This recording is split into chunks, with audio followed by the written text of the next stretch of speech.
Hello again, everybody, and welcome to another exciting episode of the Jim Cornette Experience, unvarnished opinions and uncomfortable truths delivered by yours truly right here. So as Sly Stone would say, thank you so kindly for allowing me to be myself again. And joining me again, Hawaiian Brian, the podcasting lion, the king of the Arcadian Vanguard Podcast Network, Mr. Co-host to you. He's definitely sly and may or may not be stoned.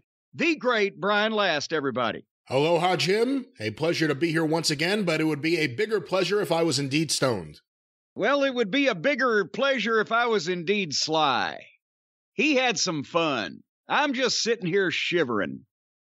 We're coming to you today, folks, from a state of emergency, not the usual state of confusion that we are normally in, but Kentucky was declared, I guess it's still going, even though we'll get to that in a minute. It didn't turn out to be that emergent, but we were declared a state of emergency Wednesday night by Governor Beshear. He's one of the good guys. We got a Democrat for a governor in a state infested with Republicans, but we were declared a state of, have you got that yet, Brian? Do they give a shit up there in New Jersey, or are they always in a state of emergency? They give a shit, and we're not in a state of emergency right now. I think we're in a state of winter weather warning. Is that a thing? Winter storm warning. Yeah. Yeah, see, you're going to get the mix. You're going to get the mix. Well, what they've been doing here in Louisville for the past, today is Friday, ladies and gentlemen, as we're speaking. So since Monday or Tuesday, at least, they've been, as the late, great hacksaw Butch Reed would say, they've been selling wolf tickets. They've been talking about this storm coming up, impactful winter storm. And they've been selling the computer-generated models that were saying, basically, that up north of us, Indianapolis is supposed to get anywhere from 8 to 14 inches of snow. And down south of us, along around southern Kentucky, there's going to be flood warnings because it's going to be so much rain. But in the middle, and especially here in the Ohio Valley, we were going to be in this zone that was neither fish nor fowl, that was neither snow nor rain. It was going to be either freezing rain or sleet.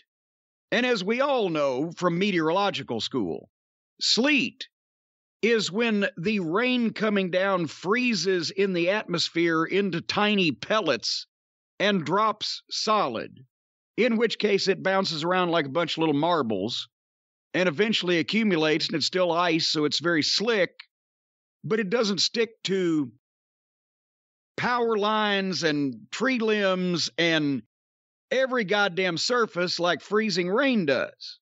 Freezing rain occurs when it rains, but it gets so cold down here at the bottom of the atmosphere that it just hits shit and freezes. And they've been selling this that for the past several days, as I mentioned, that we're going to have this freezing rain and ice storm, and that's the worst thing you can have. It's better to have 2 feet of snow than have an ice storm. Because the ice gets, as I said, on the power lines or on the tree limbs, and the tree damage breaks off and falls on the power lines. You got widespread power outages, right? And they put us early in the 1/4 to a 1/2 inch of ice range, which is 1/4 inch is whatever they call troublesome, but 1/2 inch is bad shit, and then you get to 3/4 inch, and they call it catastrophic. And the day before this thing's supposed to happen, they bump us up to 2/10 inch to 7/10 inch in our zone, right around the Ohio River, right along the river, right where all the people are. 7/10 inch is some bad shit.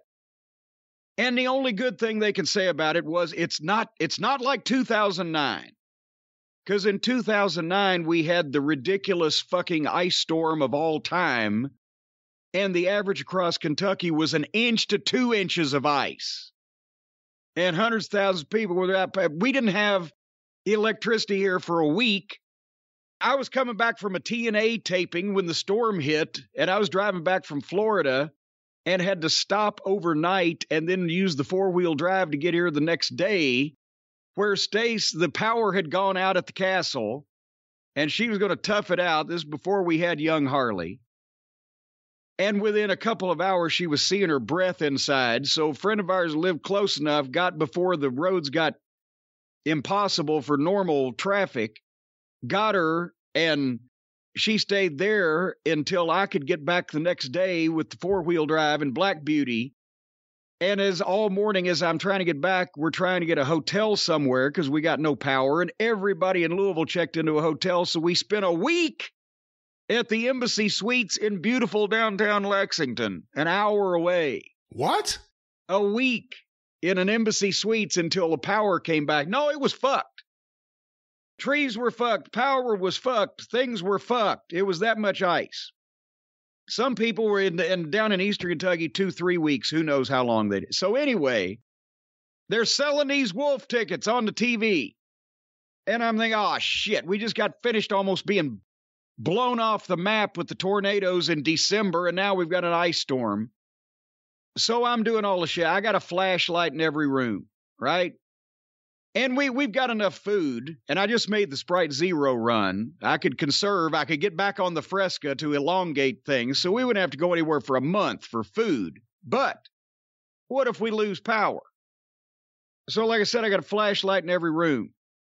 And then I've gone down, I've built a pre-made fire in the fireplace in case we need to light the fire, and I've got to check the firewood situation and all of the kindling. And I've gone around and make sure that there's nothing to freeze, the outdoor spigots, all that shit. And then I've the candles. I start gathering the candles, have candles in every room. And then I realized, and Stacy likes it this way, but every candle that we have in the house, and there's a bunch of them, and they're usually the big ones with the 3 wicks on them, they're all scented candles, right? And does the lovely Suzanne do the scented candle thing in the rooms there at Last Manor? Not too often. Every now and then, Christmas time, there may be some Christmas scented crap, but typically we don't have candles going. Thank you, Ebenezer. The Christmas scented crap. No, they're nice. It gives a nice, pleasant holiday air or just scented air to the room. But I'm thinking, here's the thing: if we're using these candles for light, well, and we're lighting 5 or 6 of them, the autumn rose is going to fucking conflict with the lavender mist, and that's going to be overrun by the apple cinnamon, and it's going to asphyxinate us. We'll be asphyxinated by all these goddamn aromatic, Vegematic candles, and then we'll be dead, and then 2 weeks later, the police will come beating the door down and find us laying dead in our beds. But it'll smell great. I was about to, but they'll say, well, those are the best smelling corpses that we've ever found, right?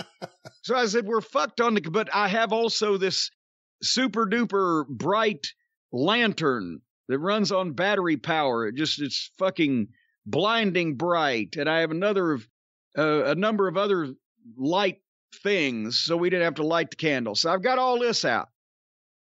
And then they say, well, that's 7 o'clock on Thursday morning, 7 to 10. It's going to move into the metro Louisville area.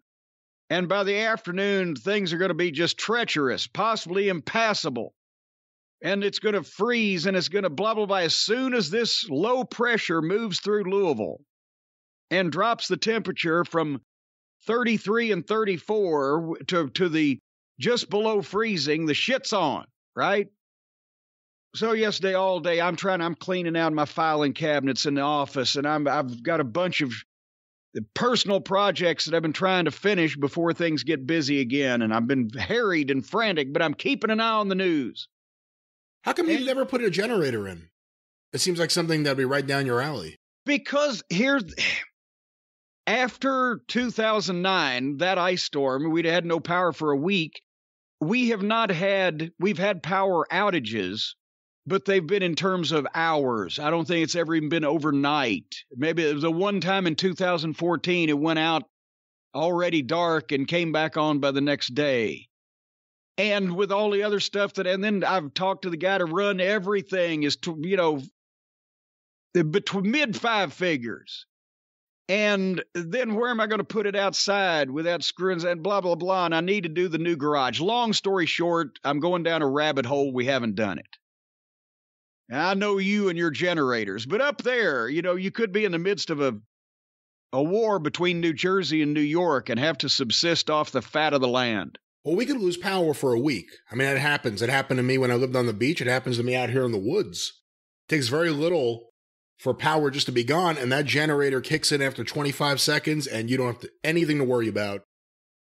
And I am about to put in another one in the next couple of weeks, which is why it's fresh on my mind. The people that are living there now will have nothing to worry about, but you're fucked until you put in a new... Anyway, so nevertheless, I start watching the news in the morning, expecting this shit to take place here pretty imminently.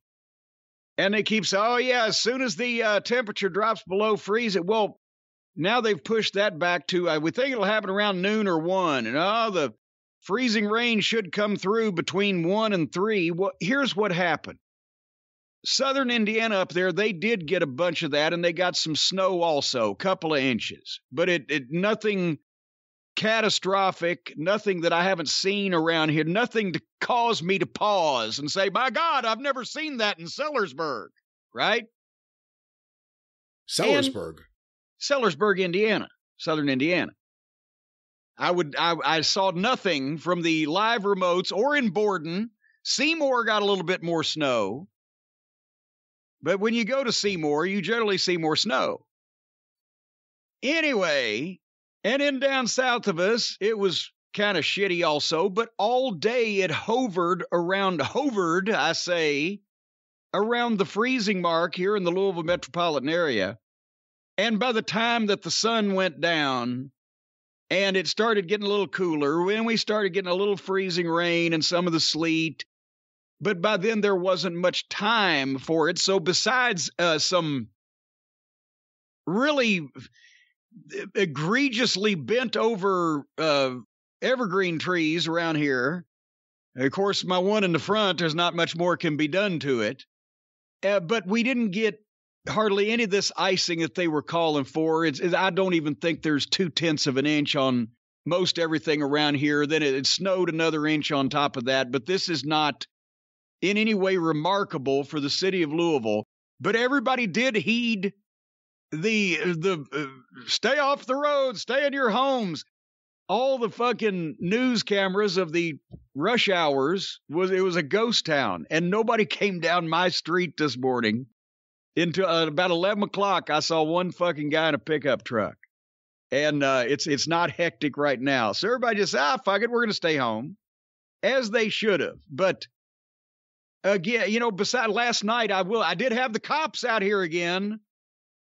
You know the hill, Brian. We're going to start calling it, should we call it Dead Man's Hill or should we call it Dead Mustang Hill? I like Dead Mustang Hill. I'm looking at about 9 o'clock, I guess it was. It was dark. And I'm just looking to see the precipitation, and it's spitting a little of the freezing rain and a little of the sleet's coming down. But I see flashing blue and red lights off to the right, up the hill, right? And for long-time listeners who remember when the Mustang dropped in on me, the Mustang was coming over this hill from away from me, coming toward the front of the grounds of Castle Cornette. And it's over in front of my neighbors to the right. Well, so now I come up here in the office, because now with the front window in the office, and I'm up off the ground anyway, I can see as far as I can see in every direction. Well, that doesn't make it easy. I can see as far as I can see. Go to the last light and turn right. So I look out there, and just at the top of the hill, there's a cop car with all the lights flashing and everything. And there's headlights from over the hill that I can't see, shining in this direction, but they ain't moving. And there's another cop car that is pulled up behind the one cop car, and then he backs down the street and he stops way down the road to the left of me, almost as far as I can see his lights going. And I'm thinking, okay, he's going to be diverting any traffic that comes into the subdivision down there to turn around because they can't pass whatever's gone on over the hill. And then they sit there forever. And I see people getting back and walking around back and forth from the cop car to whatever's going on over in the other cop car and blah, blah, blah, in this miserable weather. And finally, the cop car that's over down the left now, stopping traffic, allegedly. There is no traffic. It's pitch black. His shit's coming down. Everybody's been told stay in your homes. He must have had to go do something. He disappears. There's all these lights going on down here over to the right. And then from the left, I swear to God, coming down the road that nobody has driven down in the previous 2 hours, that there's all these cops have been on, here comes, I couldn't tell what company it was with, but some kind of fucking box truck, like a UPS truck, at this time of night, in this weather. And it comes out and just comes to a stop behind the cop car lights at the top of the hill and can't go anywhere because of what's going on over there, and sits there for 20 fucking minutes. Now there's people running around. I'm in the privacy and warmth of my own home, watching these people out there getting pelted with sleet, running around like their fucking heads are on fire.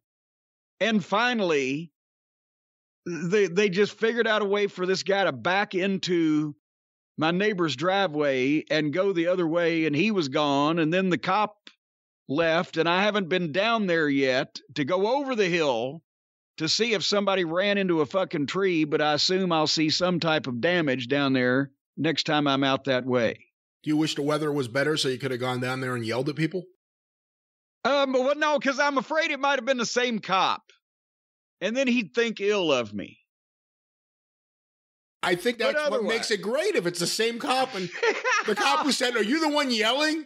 And all of a sudden, there he is again, the yelling guy. Here he comes, the yelling guy. But see, I had no cause to yell because it wasn't on my fence. It's some other idiot that shouldn't have been out there and probably driving too fast for conditions. It was on somebody else's property. Let them yell. I can't yell for the whole neighborhood. If anyone could, you could. Well, I know, but I'm only one man, and I've got to conserve these things. So basically, the whole thing was, as far as this horrible, impactful, treacherous winter storm, it was kind of, and I'm not complaining about not having what they were telling us we were going to have, because that wouldn't have been good, but they worked me up for 2 or 3 days, and now I hear you're hearing some of the same prognostications being bandied about.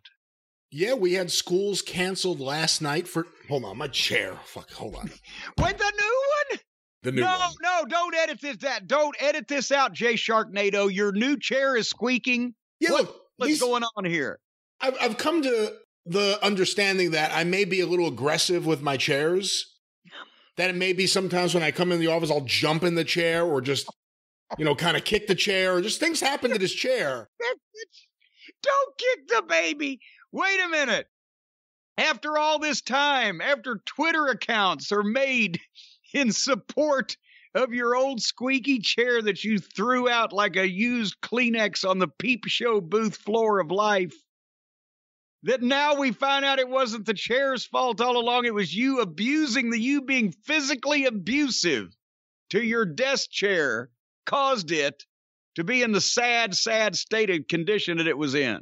And this one is deteriorating. I think it's a joint effort. It's not the peep show. It's the Cafe Flesh. No, it's not the peep show. I think the chair itself, just any chair, is going to start squeaking after a while. For me, it takes a couple of months with the abuse that I give the chair, the bouncing and the running and the kicking. And I have to, if someone knows a chair that doesn't squeak ever, let me know. And it also has to be comfortable and look good. Looky here. The one I'm sitting in, do you hear a goddamn thing? I'm wiggling around now. I'm shimmying about. I'm doing the Flash Funk entrance. Do you hear anything? No, it's a beautiful black leather chair that has been sitting here in this exact same spot. Are you on a carpet or hardwood floor? For nigh on to 6-7 years now, I'm on a carpet. See, there you go. There's the difference. No, but the chair is not squeaking because the chair is solidly put together and not physically abused. It's not in an abusive relationship. It's dusted every so often. I've armor-rolled it a time or two. It's quite comfy, and nobody's ass should be harder on a piece of seating material than mine, especially before I attained my now girlish figure and lost weight. Who was it in your social periphery there, Brian Last, that brought to your attention that possibly you were being a little hard on the chair there?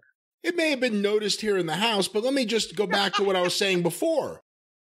If you hit a baseball and it goes off the AstroTurf, it's different than if it goes off the grass. You can go and jump in your chair. It's on that carpet. You have a cushion. I don't have shocks. I don't have a cushion on my chair. I don't jump into the goddamn chair. I mean, I'm not doing a flip, but when I bounce into the chair, when I kind of gleefully jump into the chair ready for another fun day of work, it just happens that, it moves. It kind of goes a little bit. No. I don't gleefully or in any other fully way jump into my chair. I sit in my chair in a gingerly fashion so that I don't injure myself from all the times that I jumped into other shit on purpose and willy-nilly fucking beat myself up. So now I don't know that it is common usage, and potentially you have no suit against the manufacturers, and that's the reason it's not common usage to be jumping into or landing into a regular seating apparatus like that. Well, you're making it sound a lot more aggressive than it really is. It's just it sounded pretty. You're the one that used the word aggressive. I didn't use aggressive. I'm saying you're making it sound aggressive. Do I have to call for a rewind of the tape? No.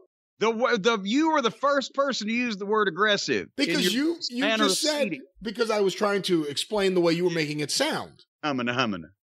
Yeah, see, I know what my stuff. Stephen Pino talks to me for a reason. What I'm saying is, I don't know what the hell I'm saying. I think I had a different point. You made me talk about this goddamn chair. Well, yeah, schools are canceled today. We're supposed to have an ice storm. Right now, it's just freezing rain, and it's all supposed to turn into thick, thick ice. But I'll be in my chair. I can just roll right down the driveway. They're selling you wolf tickets. It ain't gonna happen. It's a big bust. It's a big bust. It didn't happen.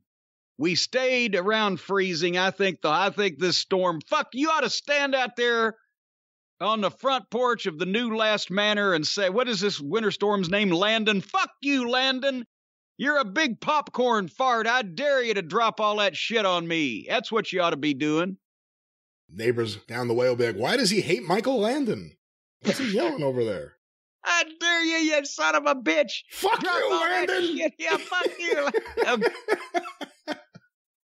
Well, have you seen the new neighbor? Oh, yeah. He's over there yelling at the clouds. See, that's one of the problems with having neighbors within earshot. Jim Cornette's advice is for me to go on my porch and yell at the clouds. They're actually...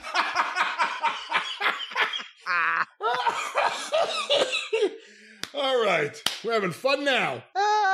Actually, as a matter of fact, one of the people that bought a home next to my next door neighbor, the property across on that side was actually in part of that stopped traffic. And they haven't actually moved in yet. They bought it for a future residence. But that's the first time that I didn't know they were there. So they already know to stay clear of me. Anyway, have you been watching television? Have you taken the bad weather opportunity to be watching television? I know you have, because I was going to bring up a documentary series that I've been watching to you, and you mentioned one to me right before we went on the air. So I said, hold on. We'll just play dueling documentaries on the program. Playboy. The Secret Story of Playboy, or whatever the title of it is. Have you seen that? Now, there are two different Playboy documentaries out right now. One of them is like a very happy, the way Playboy changed society. And the other one is a multi-part fucking, Apparently 10 episodes. I've seen, I think, the first 3 episodes of Playboy. Oh, shit. I didn't know it was going to be 10. I've seen 3. I thought that was, well, there's more goodness to go then. Oh, yeah, because the articles I read are what sold me on, I got to see this show because I'm reading the articles and I'm thinking, okay, I know the stories. People who loved Hef had a great time there. A lot of the women were young and felt used. I'm sure there's going to be the usual suspects like Cosby and different people doing things. But then the one headline, it was like, oh, what is this? It was, Hef's ex-girlfriend says she walked in on him with her dog. I was like, oh, wait, what? I can't wait for that episode. That's going to be one of the episodes. Hugh Hefner, dog lover. But now the thing is, was she in a monogamous relationship with the dog, or was it known that the dog slept around? Oh, come on. Now let's not even joke about Playboy bestiality or whatever it is. But no, I thought where you were going, but this actually made some headlines. And for those of you out there in listener land, the people, the cult of Cornette, who think we're just having strokes here and don't know what we're talking about, it's a multi-part documentary on Playboy and Hugh Hefner himself personally and his effect on the industry and the culture and etc. And Secrets of Playboy is the actual name. Secrets of Playboy is the title.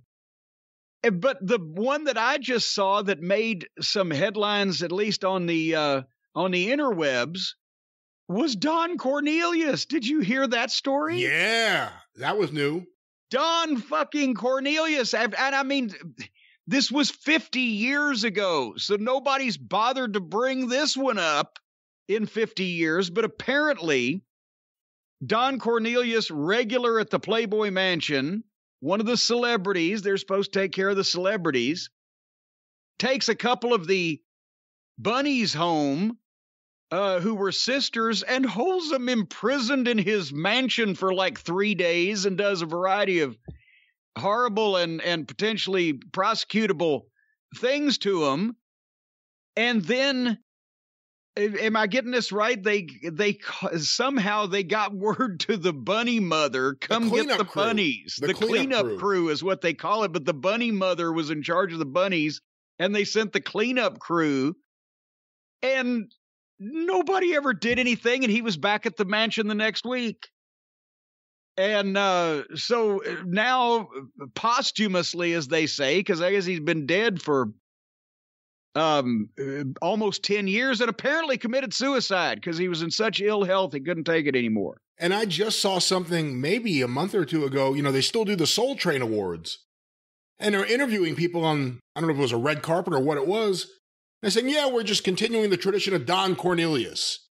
You know, so I mean, his name is still out there. Yes. And well, it's not like everybody at one point or another has not wished someone love, peace, and soul. But you can bet your last money that this was not a stone gas honey for his reputation. And that made the rounds of the internet that, well, untold Don Cornelius story. But anyway, so we've got more episodes to go. So that's going to be interesting to see who else they bury and what else we haven't heard. And the other thing is, just to cover both sides of this, yesterday, because I'm fascinated by this whole thing and little things are leaking out, you know, strategically every single day in the paper, including dog love. But there was an article, or not an article, there was a piece, an op-ed signed by like 150 different people, including Hef's ex-wife, various playmates, defending him, saying that like, this is ridiculous. So this is one of those cases where there actually are people on the other side who are women fighting against some of these other people. It'll be interesting to see how this plays out. It probably isn't going to play out at all. It's just going to go away after the series is over, as will Playboy and the legacy of Hugh Hefner. Well, but they still haven't, I mean, besides, you know, I mean, part of the deal was when you became one of Hefner's girlfriends, I think everybody understood that part of the deal was you're fucking Hugh Hefner. He's 70 years old or whatever at that point. Well, beyond so there that, was a transactional situation, but nobody has said that Hugh Hefner himself ever did anything horrible to them. It is the culture that he or the environment that he created and or the things that he overlooked or let other people get away with that he's been taken to task with so far in the program, right? It's easy for you to say. He hasn't been near your dog. Well, hey, Harley has a little pepper spray on her collar just in case anybody gets fresh. The reputation was always that Hefner was a pimp. That Playboy and everything that was going on, yeah, it's a legitimate business, but he really got off on being that Hollywood guy that you can go to, and he had a hookup for women, and you can go over there and have fun, and he had nothing to worry about. Of course, he was secretly taping everyone. That was great also, and back at that point, video equipment was bulky enough, not easy to hide, but they showed the banks of monitors and everything. The whole place was wired. That's fucking great. Bob Crane saw that and said, oh my God, I'm a minor leaguer. Yeah, old Hugh took it to a new level. But I don't even remember what the fuck I was saying. Well, that's been a common occurrence these days. And I'm not stoned. So this sucks. But this Playboy situation led you to search out another documentary that I didn't know was going on, right? Well, I saw Cosby in the Playboy documentary. They haven't really... I think they actually did talk about him, but there have been different points where they just mentioned some of the people and you'll see him like playing tennis or something there. And then I saw W. Kamau Bell on CBS Morning Show talking about he did a 4-part Cosby documentary on Showtime. I want to say it's We Need to Have a Conversation About Bill Cosby, and it's from an African-American perspective, looking at a guy who was a hero to a community, not just, as they say in the documentary, not just the African-American dad, America's dad, someone who really carefully crafted a persona, made himself a bullshit educator. They were calling him Dr. Cosby. He's not a fucking doctor. Dropped out of college. He played one on television. But, you know, it was all this stuff going on, and he was a hero in the African-American community. Forget about the fact he was a hero in the American community and the comedy community everywhere. And this whole time, he was drugging and raping women, going back to the very beginning. And just started episode 4. I'm going to finish it actually after we're done recording. Really well done documentary. But you know what? It's interesting that not only you talked about how do you say his name? Kamau Bell. Kamau. I know who you're talking. Kamau Bell. But also it was Hannibal Buress that was the one that made an offhand remark that started the whole investigation or everything with Cosby coming to light. It was other black comedians that were kind of offended, I think, at that point with the way that the shit he'd gotten away with and the way that they knew he had let them down. He was also, I mean, they go into this, the different phases of Cosby's career. He eventually just became an angry guy, like, pull up your pants, and, you know, just yelling at black comedians about cursing on stage. And Eddie Murphy had a famous bit. One of my favorite lines ever is after, you know, him and Cosby go back and forth because Cosby's mad that he's cursing on stage. He says, I called up Richard Pryor, and Richard said, the next time he calls you, tell him to suck my dick. Because, you know, he must have been hearing this shit from Cosby for years, too.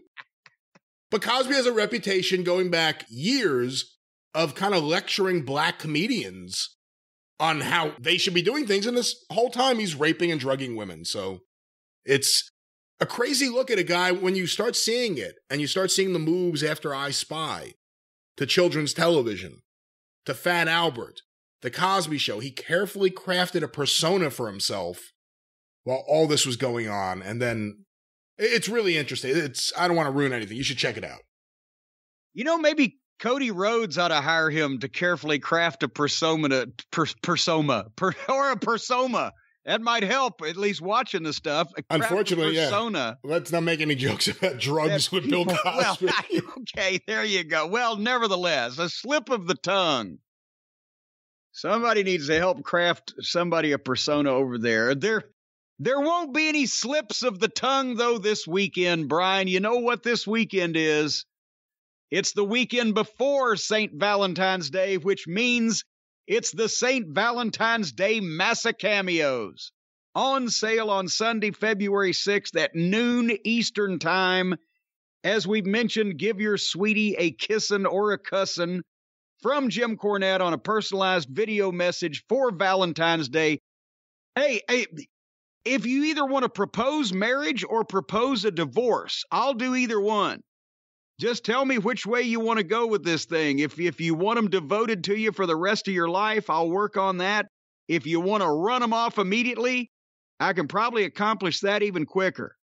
But one way or another, for Valentine's Day, make an impression on your significant other, betrothed, spouse, sweetheart, or whatever the case for Valentine's Day with the cameos. You can go to JimCornette.com and just click on the cameo button on the home page, and it takes you straight to my page on Cameo, because as we know, my new state-of-the-art website works like a charm. So I don't know. I don't know what all the obscenity laws are in each of the 50 United States. So if you want me to do any kind of phone sex business for your sweetie, I don't know how deeply I can get into that. I don't know if anyone wants to watch that. Remember, this is a video. Yeah, it's a video too. Well, I see it. I could actually simulate and or act out. No. You're gonna simulate sex scenes on Cameo? Well, no, it is. I just whatever I'm told to describe or to predict or whatever. So and so said he's going to do this and that and the other thing. Boom! There you go. So I don't know how graphic we're allowed to get in interaction like that. I don't think you can do any of that. Might not be available in Mississippi, but whatever you'd like me to say or potentially do, put it down. We'll get as close as we can. That's Sunday, February 6th at noon, and jump in quickly, noon Eastern, because they usually don't last long. We're going to cut it off whenever we've taken as many as we can possibly fill that week. As we've mentioned, Hotchkiss has cleared 2 days that week. And speaking of Hotchkiss and the rest of the Featherbottom family, the big news has been out for a while now. We're anticipating it eagerly. The reopening of the Cornette's Collectibles store at JimCornette.com on Saturday, February 12th.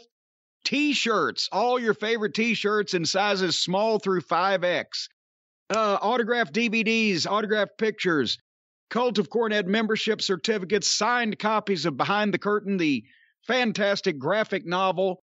All that stuff is going to go on sale on February 12th. I'm still personally autographing everything, hand signing it myself, but the Featherbottoms are handling the packing, labeling, and shipping to ensure that we can try to get these products out to people in a more timely fashion, since I proved that I could not do that all by my lonesome.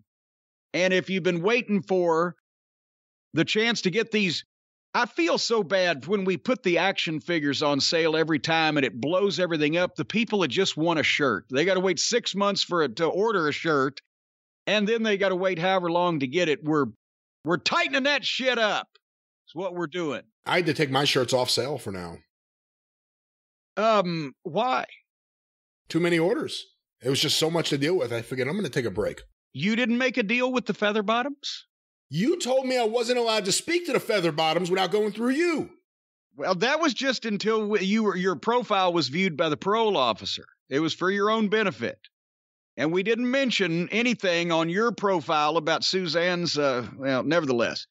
What? Anyway, well, these parole officers, they're sticklers. But anyway, well, all that's going to, you need to talk to the Featherbottoms, but all that's going to come to a halt on my website when these things go on sale, and there's no more 2-month waiting period, Backracky. If you want the shirts, the pictures, etc., I urge you over the last couple of weeks of the month of February, go ahead and place your order. You'll get it fairly quickly, certainly much quicker than when I was handling things myself. And then the final remaining action figures that I currently have in stock, the 300 and something remaining 2020 Christmas variants, will go on sale in early March. That might slow things up a little bit, so I encourage you, if you just want a figure, wait till then. If you want something else, don't get caught in that rush. Order beforehand. There's going to be 300 and something of those on sale, and then those will be gone for once and for all. And we've got some news coming up later on in the spring about some exciting opportunities to increase your collection of Cornette. I will leave it there for right now. You being a comic collector, did you collect any of the Migo action figures in the 70s? No, because honestly, I was never I liked the models that you could get in the 60s, like the King Kong and Frankenstein and Mummy, the monster models that you could put together. I was never really a figure fella. And then also by the time that the figures started coming out and getting more widespread, well, fuck, I already had so much shit. If it's books, it's magazines, it's wrestling stuff, and it's videotapes, and it's figures. I didn't have enough room and wasn't going to start from scratch and do justice to a figure collection. So I have a few things that people have given me. Some Fantastic Four figures and some of the pop bobbleheads and the pop things and things like that, but I don't have tons of figures myself.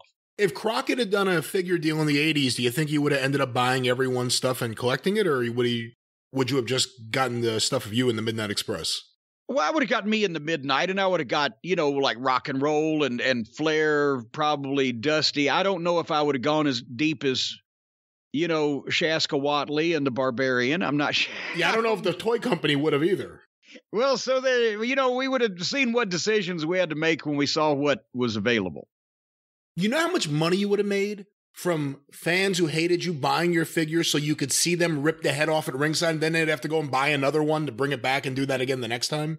Yeah, that worked with those dollar pictures. I don't know if it would work with a $15 or $20 or $25 action figure, even back then, what they'd cost. I don't know if that would have been happening. I look back, I've been cleaning my office file cabinets out because it's been in such chaos for the past few years since I've been distracted. I'm trying to organize things. And my old expense sheets from the 80s. I was spending $9 to $11 a day on food. A triple combo from Wendy's in the mid 80s was $5. A triple combo is fries, drink, and burger? Yes. Large, obviously? Well, a large may have been, large, probably about $5.50 maybe, I think, something like that. But hotels, good, nice hotels, and we were getting rates in a lot of places, but still $32, whatever. But I have every income tax return that I've filed since 1982. I have all of my expense sheets for, there was a few years I got lazy. But all of my expense sheets for everything I spent for every day on the road and blah, blah, blah, and how I compiled my tax returns and everything, I've filed all that finally, got that out of the way. But boy, it was a whole lot cheaper to travel then than it is now. Everything is going up. Like daily, it seems like every single thing, the price is going up. Well, I don't know because I don't travel anymore, so I don't care. Well, even things in the house, like Netflix, the price just went up, different services. I don't have Netflix. Stacy must have Netflix. I got Spectrum. I'm lucky I can see anything. I've got Spectrum. I have to look out my window to be entertained. Well, luckily you have a lot going on Mustang Hill. That sounds like a country song. Up on Mustang Hill. I got an email here. Rocky the Ramone. Couple of emails, actually. Rocky, I'm talking to you. I wanted to bring this one. Ian wrote in. I can't pronounce his last name. I wouldn't give it anyway, but I can't pronounce it, Ian, just so you know. But he identifies himself as Ian from Shittsville, Connecticut.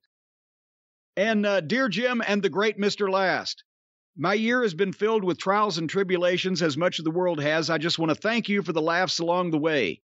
I recently discovered the podcast because clearly I've been living under a rock, but it brings back great memories of my mother, who in February, this was last February now, 2021, who in February I lost to COVID-19.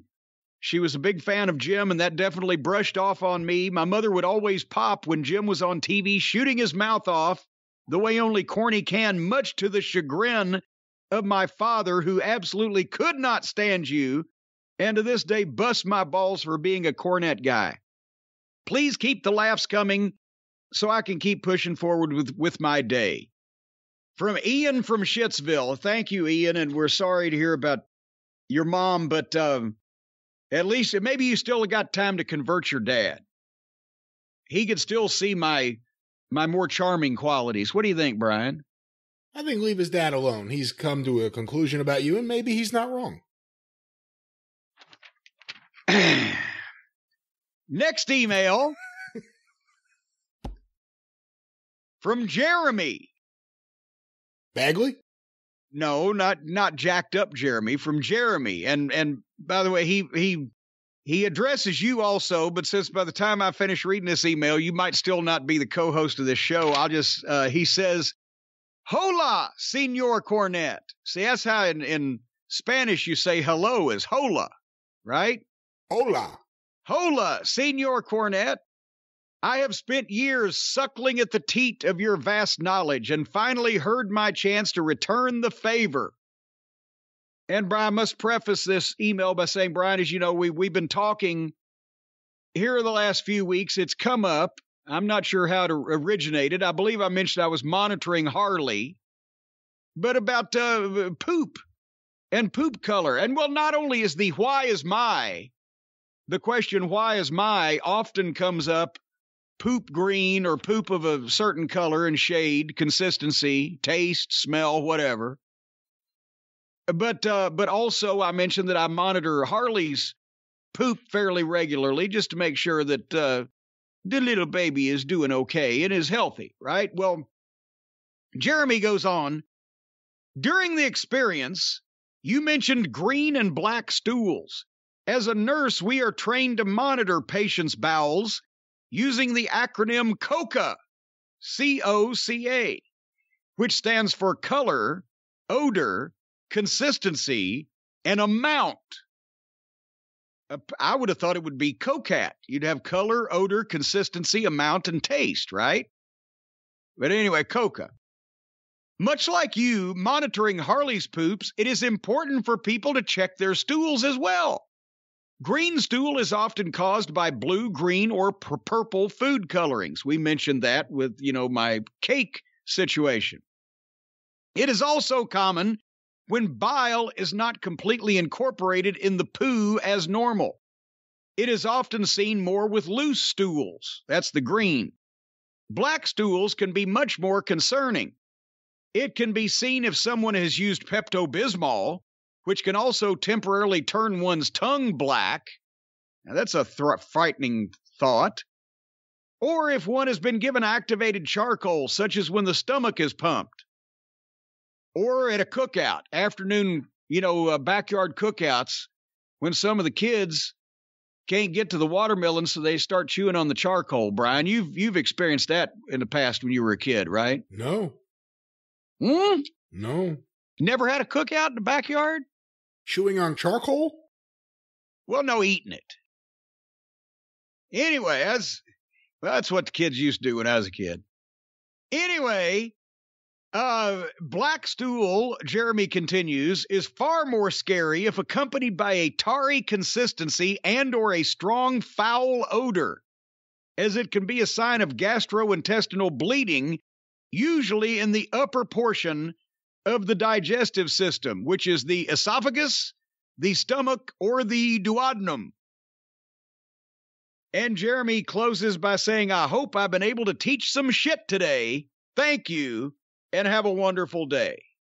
Well, thank you, Jeremy, because, Brian, I've said we have so many experts out there in all fields of endeavor.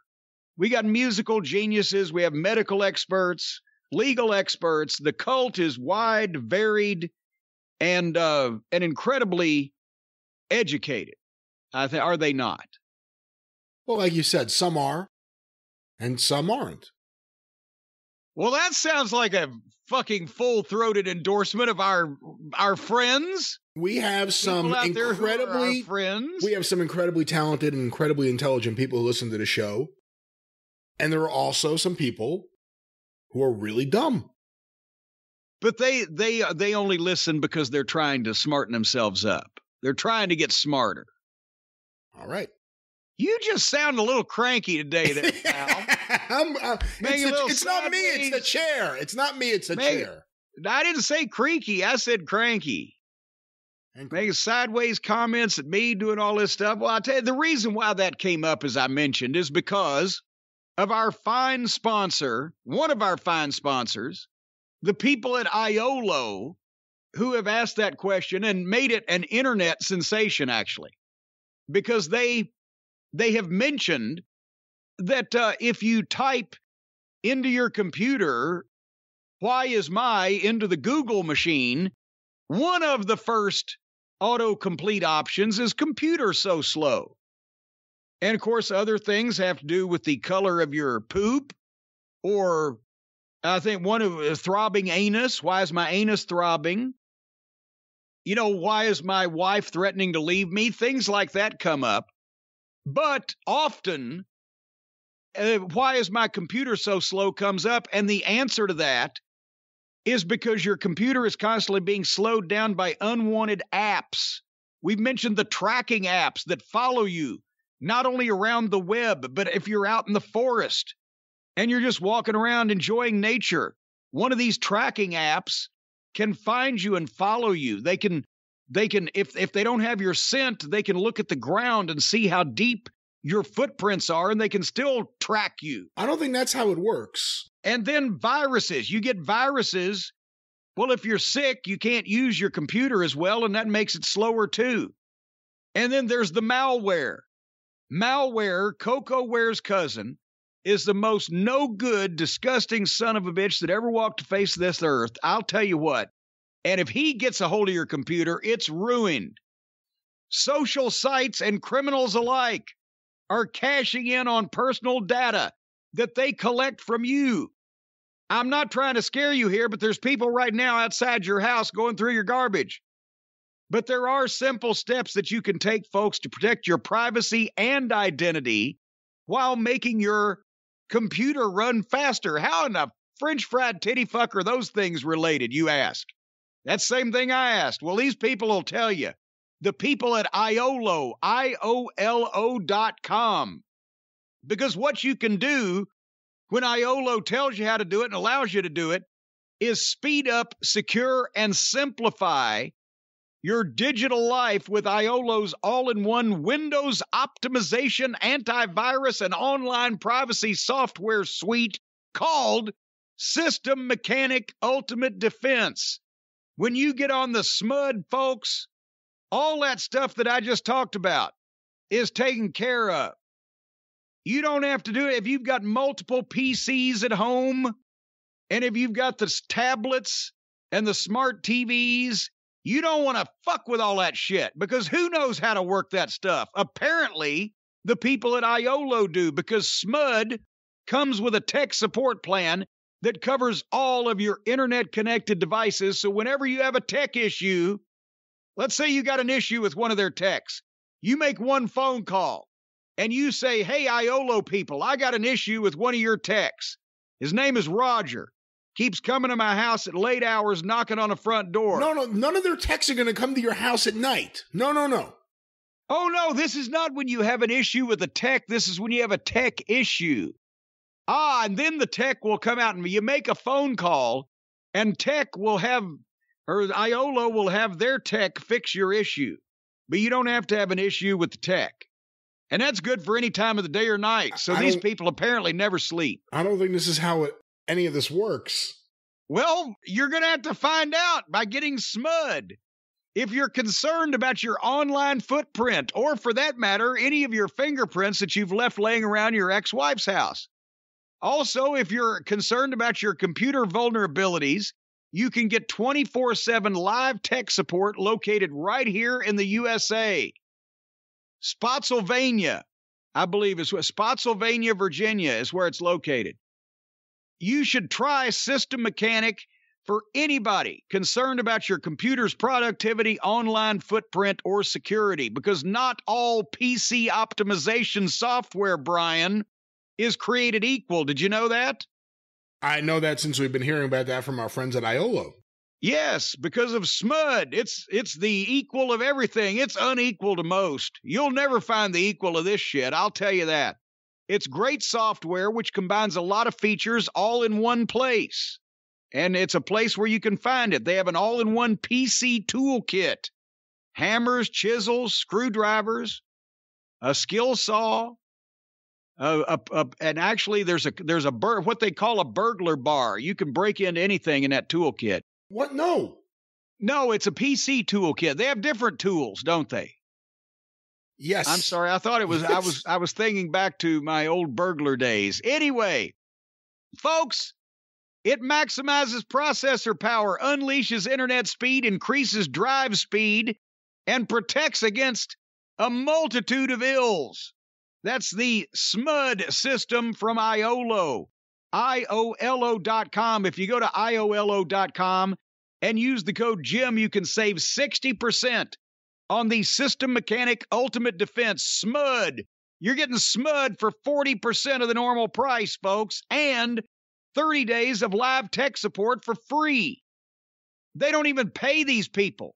Apparently, they have some type of information on these people or are holding a member of their family hostage because they will make these tech support people fix your shit for free for 30 days, whether they like it or not. That's what they're going to do for you if you go to IOLO.com and use the code JIM at checkout. Don't throw away your old computer. Don't do what I do and chuck things off the deck.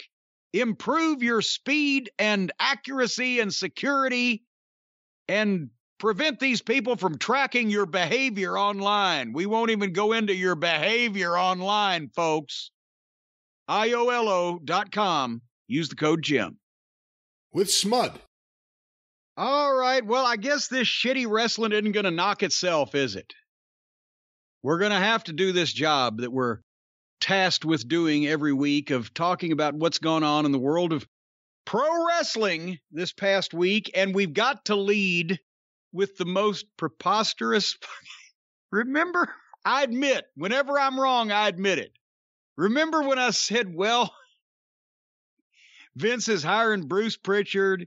He's hiring Eric Bischoff. He hired to Heyman for, the executive positions over the Raw show, SmackDown show, because he's not going to put Triple H in that because he can't fire a member of the family. Remember when I said that, Brian? Yes. Apparently, he can fire a member of the family. Shane McMahon has been asked to leave the premises. That request came from his father. It sounds like the beginning of the setup of the odd couple for 2022. Shane McMahon, who can we put him with? Dun-dun, dun-dun, dun-dun. So they didn't fire Shane.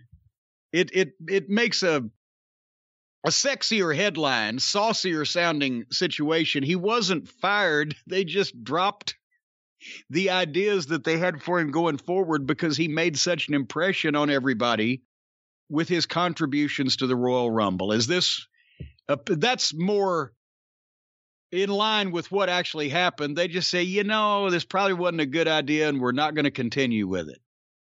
I think there was that, and also don't ever come back. I think you have to remember that part. It can't just be, you know what, why don't you just go home? It's also don't come back. I don't think they said that because think about this. He's already, 52 or 53, as we mentioned the other day on the program. If the heat just lasts a couple more years, maybe they think he'll just forget about it. So the time might take care of. I don't know, though. Vince was wrestling Flair when he was 60? Well, but before we go any further, you've got the official report on this situation from Uncle Dave on his website or on This Week's Observer. What did he have to, he's got the moles and the stooges everywhere. What did he have to say about this? This is the main story, I guess, from This Week's Observer, which came out this morning that I saw. Perhaps the biggest news story coming out of the Royal Rumble is that Shane McMahon is out of the company. Shane McMahon never had an official title with the company, as he didn't work behind the scenes, but he does have a talent contract. While people fantasize about his being the guy to take over from Vince, something he probably figured was his birthright, nothing has changed since 2009, when he left the company because that was not going to happen. And by the way, nobody has said that has changed. He's come back just to make some appearances. He was down there, I think it was 2017. He was at the Hall of Fame deal. That's where last time I saw him. But he's just made sporadic appearances. Nobody has claimed or floated the rumor that he was coming back to take over anything, right? While he has appeared as talent on television and even as an authority figure on SmackDown, his only role in the company since leaving was as talent. He was brought back as a secret entrant in the Royal Rumble, and also to produce the match, then go into the Elimination Chamber, and finally wrestle Seth Rollins at WrestleMania. Shane McMahon had worked on previous Royal Rumble matches in the past, dating back to the Pat Patterson days. In 2020 and 2021, he was one of the producers for the Rumble, even though he doesn't work as a producer regularly, but has sometimes helped out backstage when he is at tapings. He was brought back this year as well, but there were many complaints about how he wanted to build the match around himself and issues involving co-producer James Gibson, better known to wrestling fans as Jamie Noble. Any thoughts on this before I move on? Yeah. Obviously, I've always said Shane's my favorite McMahon. He's a nice guy, but I can also see where he can come off to some people as a dick because he is a McMahon, and when he has ideas, he is sure of them and he's sure they're great. And that can lead to rubbing people the wrong way. I can see probably not a defense of the action, but an explanation of it, that he probably doesn't take Jamie Noble seriously because, to be honest, Shane has been, and is part of the problem, he is what he has been portrayed as, the son of the billionaire owner, and he was around during the Attitude Era, and he was featured on television, and he, in his mind, is convinced, and there's some truth to this, that he's a bigger star than Jamie Noble. That doesn't mean he's a better wrestler or a better wrestling mind than Jamie Noble, but he thinks, and with some justification, he's a bigger star than Jamie Noble, so I can see him thinking, it's not like he's blowing off Stone Cold's idea or The Rock's idea. Those guys are still the guys that he views as the big stars in wrestling. Also, to say that he never was a producer, but Shane, since he got out of school and they gave him an office on the 4th floor down at the other corner, that's when he really thought he was going to take the company over. And he worships his dad and wanted to be his dad, wanted to be like his dad. And he would start getting involved in everything because that's what he thought. And whether he thought this with justification or with encouragement from anybody in the family or anything he'd been told, or whether he just thought this, he thought that it was going to all be his job one day and he would get into everything.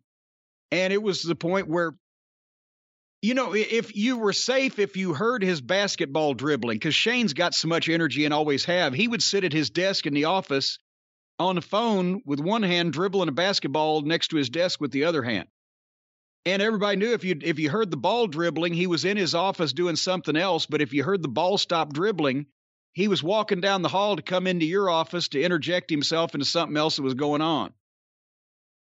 And remember, they tried him on commentary. I was one of the first people that did color with him doing play-by-play. Remember, booyah! Because that was the shotgun noise, apparently. And he liked it on Shotgun Saturday Night, and then he did it all the time whenever he was doing commentary. That didn't last long. But then Shane wasn't cut out for commentary anyway, but he was a personality because, like all the McMahons except Linda, he has an outsized personality. So then they put him on the show as the son of the evil Mr. McMahon and the Mean Street Posse and the whole 9 yards. But behind the scenes as well, he's always wanted to get involved with shit. And when he left in 2009, and he's, done his own companies and done his own thing, and Shane is not hurting for money. Okay, let's dispel anything of that right there. But when he came back several years ago, I think it was an acknowledgement that he knew he wasn't going to run the thing. At that time, they still thought Stephanie or Triple H might, but he's still, it's his father's business, his grandfather's business, and his great-grandfather's business. And he's a personality in it. He's wanted to be involved. So he's done that, and he's had a talent contract because it's not like he's doing it for free. They pay him, and I can also see, I don't even know whether the idea would have been his or one of the writers. Hey, we need a name in Saudi Arabia, and they're fewer and farther between to come by. Shane. And then it could go to WrestleMania. Maybe they had the idea and he ran with it, or maybe it was his idea from scratch. Still, the point is Shane has been used as a name and therefore would be viewed as a name. So I'm just saying, bringing all that in, that's a balanced look at everything that apparently became unbalanced at the Rumble. Continue with Uncle Dave. Well, here's a quote that Dave attributed to someone close to the situation. Every single story you've heard, multiplied many times over. He was unprofessional, the likes of which left Vince no options but to fire him. That right there is so interesting, just because whatever you want to say about Shane, I've never heard unprofessional. I've never heard he was back there causing problems to the point where his dad was going to have to fire him. No, well, and also you never know who's going to term what unprofessional these days. Depending on who he's talking to and from what generation they're from, 100% of the current WWE writers and probably 75% of the wrestlers would term the average finish meeting in the old days unprofessional.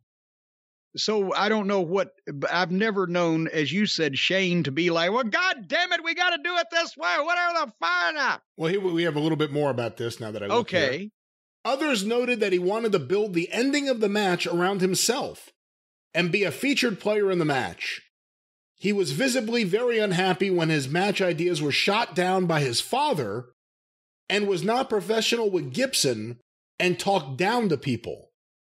There were also disagreements regarding he and Lesnar regarding the closing stages of the match. And Lesnar pretty much does exactly what he wants. But this led to people being told one thing, then another, between Shane's ideas, what Lesnar wanted, and then what Vince wanted. It was constantly changing all day, and Vince was overruling Shane on his ideas and also agreeing with Lesnar. About the only thing left in regarding, that's what it says here, but the only thing left in regarding him looking good was a spot where he would outstrike babyface and former UFC fighter Riddle. It didn't help matters that he botched his elimination spot with Lesnar, as he was supposed to be clotheslined over the top rope, but didn't get over on the first attempt, so they had to do it again. Remember, we remarked on all this, including the reason why was because Shane, his face was fire engine red by that point, because he was doing all of that bobbing and weaving and floating like a Led Zeppelin and stinging like a fucking feather. But that's where it all gets interesting, and that's where I can believe all of this also in terms of the way everybody took it, because he probably came in thinking, okay, I'm coming back to give him a name to go to WrestleMania in Saudi Arabia for a big program. He's been told he's a big star, and he was convinced of it. And looking at a lot of the rest of the field that they've got these days, he might be right in that. But still, this is what we've talked about. Shane is convinced that he's supposed to be Shane McMahon when he's in the ring and do the death-defying coast-to-coast drop kick or the wild elbow drop off the top rope to the announce desk and all this other craziness. The problem is that is at the expense now. If it wasn't back in the old days when he was 35 or whatever, it's at the expense now of the rest of the show. Because now, even though, and I've said this also, Shane's in unbelievable condition. That motherfucker is strong as a bull. He's a McMahon. He's always worked out. And if the average jack-off working at the Jiffy Lube walking down the street doesn't need to fuck with Shane McMahon, or he'll probably get his ass kicked. But whether or not you're the toughest, baddest man on the planet or not doesn't matter in the wrestling business. It's whether you're portrayed to be or not. It helps if you are, but you need to be portrayed to be. And current day Shane McMahon is in his early 50s and is the son of a billionaire and was put in a position where he was going toe-to-toe, put himself in a position where he was going toe-to-toe with a UFC guy 25 years younger than him and in the ring with Brock fucking Lesnar. And I can only cringe at what interaction Brock might have vetoed. And he just doesn't, it's not, even if he is that tough, he's not supposed to be. So it doesn't matter. It's not good for the show. It was all about Shane. Remember the spot with Steen? Oh, Kevin Owens, where he super kicked Shane twice and Shane never went down and then immediately do-si-doed him and threw him over the top like a canned ham. And Shane thought he should be a main eventer in a mix going into WrestleMania this whole time. Yes, apparently. And like I said, maybe even I've heard much crazier shit pitched by one of the writers, but I'm sure he also took that and ran with it and had a bunch of ideas on things. And again, and I heard he was supposed to come out and go to WrestleMania with Seth Rollins. My God, that's an indictment of creative, if nothing else. If the fucking main event of WrestleMania for a guy as big a level of star as Seth Rollins in the company is to wrestle Shane McMahon. And also, and how old was Tyler Black 10 years ago? He's almost 20 years younger than Shane. And again, yes, Randy Couture was, 50 something or whatever, but he wasn't a son of a billionaire or portrayed as such. It just doesn't make sense. So the point is, I think I'm pretty sure that Vince finally just said, God damn it. I can hear, I've heard him say these words, God damn it, Shane. No. And Shane probably got ticked off because he thought what he was going to do was right. And they probably decided it will be more trouble in the locker room and more of this kind of trouble if we extend this through February and March. So let's just nip it in the bud and go in a different direction. So, and I'm sure Shane still has his talent contract. He just ain't going to be booked. He didn't get fired. Did you see the people already putting up the memes and or there are sites reporting that people in the WWE are nervous that Tony Khan may sign Shane McMahon to All Elite Wrestling? I have not seen that. That cannot be real. Come on. There was something on somebody on Twitter this morning had linked to a story somewhere that sources in WWE were trying to preemptively, get out that Shane wasn't fired or whatever so that he wouldn't be signed by. I'm not saying it was coming from Vince, and I'm not saying it was coming from anybody in the WWE to begin with, because I haven't got documentation on that, but that's what people are trying to write and foist off on the public.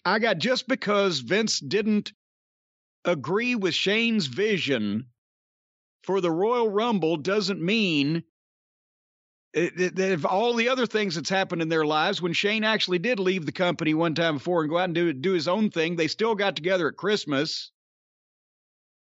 There's no way on earth, unless Vince somehow, breaks into Shane's house and kidnaps some of the children and holds them against their will, that Shane McMahon would work for an opposition promotion to his own father. That's just and he don't need the money. Nobody in that family needs the money. Shane was the only one to ever break out and try to do something on his own. When he realized that he wasn't going to be handed to WWE, that Stephanie was in his way, he went out and tried to do his own thing in China. It didn't work out, but he tried. And it was several years, and he went out and tried to strike out on his own to show his dad what he could do. Do you think Shane's the member of the family that would come out and do an interview and reveal what's really going on with his dad's mental condition? No. The last thing that Shane McMahon wants to do is make his father look bad publicly. Regardless of anything else that goes on, that would be the last thing that Shane would want to do. Unless he has just had a massive personality shift from the last few years ago when I last saw him. That company right now is letting stuff get out that really makes Shane look awful right now, and he knows that. Oh, yeah, but it doesn't mean he wants to do the same thing, and it doesn't mean that his dad is the one that's letting it out. Everybody that didn't want to see him there to begin with is more than happy to let it out, I'm sure. But it's not Vince. That's why everybody has said that Vince had no choice but to, and has quietly mentioned that Shane's not going to be a part of anything anymore. He doesn't want to make his son look bad either. I have seen several people point this out, and I started thinking about it and laughing. Can you imagine Shane that morning? This is it. Everyone said it was going to be Stephanie and Paul. Look at where they are now. Here I am. I'm going to go help book the Royal Rumble, and then I'm going to do a main event program, and I see who's around my dad. He needs some help. He sees that I'm here. And then it all went haywire by the end of the night. Well, you know what? Here's the thing. What I'm thinking is that Nick Khan was running around out there, and the WrestleMania sign burning and melting on the customers, causing chaos, probably got him in a bad mood. And then he figured out a way, well, I can't let Vince know that under my watch the WrestleMania sign caught on fire, so I'll bury Shane. Hey, Vince, Shane's trying to make the Rumble all about himself. Now the heat was off of Nick Khan. You know, we did see reports that Shane arrived at the building that day with Nick Khan. See there? It was all part of a plot. Nick Khan's the one that wound him up. Hey, Shane, I'll tell you, see, we ain't got any stars anymore. Back in your day, you guys, you were the big stars. You need to come in here and take charge of this shit. All part of my plan, Smithers. But, you know, here's the thing. If it does cause a rift in the McMahon family, and if Shane is being persnickety and is not going to go to Christmas, or if maybe Vince is pissed off because Shane's let him down and he's not going to get Shane anything for his birthday this year, maybe the only way to get the McMahon family all together again is going to be with the folks at Paint Your Life. What do you think? I think that is a brilliant idea. That's probably the only way you can get Linda in a group photo with everyone else, too. That's right. Linda, all the way down there in Florida, she doesn't know shit from apple butter about what the rest of the family is doing. But if you were to take a picture of Linda McMahon, one of Vince, one of Shane, and one of Stephanie, and possibly even Triple H, all in their various corners, and send it to Paint Your Life, they could paint a McMahon family portrait for the ages, a team of world-class artists working on a professional hand-painted portrait. And that's the same thing that they can do for the McMahon family, folks. They can do for your family, too. The folks at Paint Your Life can take pictures and make any combination of same a professional world-class portrait. I'm telling you what, we've been talking about Paint Your Life for so long now, Brian. Your entire walls are covered with portraits of you with various people throughout history. Mahatma Gandhi, FDR, W.C. Fields, all of them. The way that you've decorated your walls, that's what the folks at home, their homes can look like. Pictures of them with celebrities throughout history, or just family members. Generations that didn't coexist at the same time. A favorite pet, a place you used to vacation, whatever memory that you've got that you want to turn into art, the folks at paintyourlife.com can do it. You can choose from the team of world-class artists, work with them on the details, and then your custom-made hand-painted portrait you can receive in as little as 2 weeks from any picture or combination of pictures. And, folks, right now, if you text DRIVE, D-R-I-V-E, to 64,000. You'll get 20% off and free shipping. And at paintyourlife.com, there's no risk. If you don't love the final painting, folks, your money is refunded. If you don't love the final painting, you shouldn't have had ugly relatives. That's not Paint Your Life's fault, but they'll still refund your money, guaranteed. So 20% off and free shipping. Text the word DRIVE, D-R-I-V-E, to 64,000. Paint your life. Celebrate the moments that matter most. Message and data rates may apply. Terms apply. Available at paintyourlife.com/terms. Maybe Shane could get one of him in the Elimination Chamber. Or him at WrestleMania with Seth. Unfortunately, he's been eliminated from the Elimination Chamber. But, we did call that one, by the way. They're going to already... February, they've already got a multi-man mayhem match going on. They can't just make matches anymore. They have to just throw guys in there for no apparent reason and just go crazy. All right. Oh, well. That's what drove me crazy about the early Ring of Honor. And Gabe loved these things, and now I guess they do them at outlaw shows all over the place. Scramble matches. Have you heard of that? I have heard of it. I've seen a few, not my favorite things. Yeah, it's just like they send 5 or 6 guys out there to just do a bunch of shit to each other for no rhyme or reason. And a scramble match. Scrambled eggs.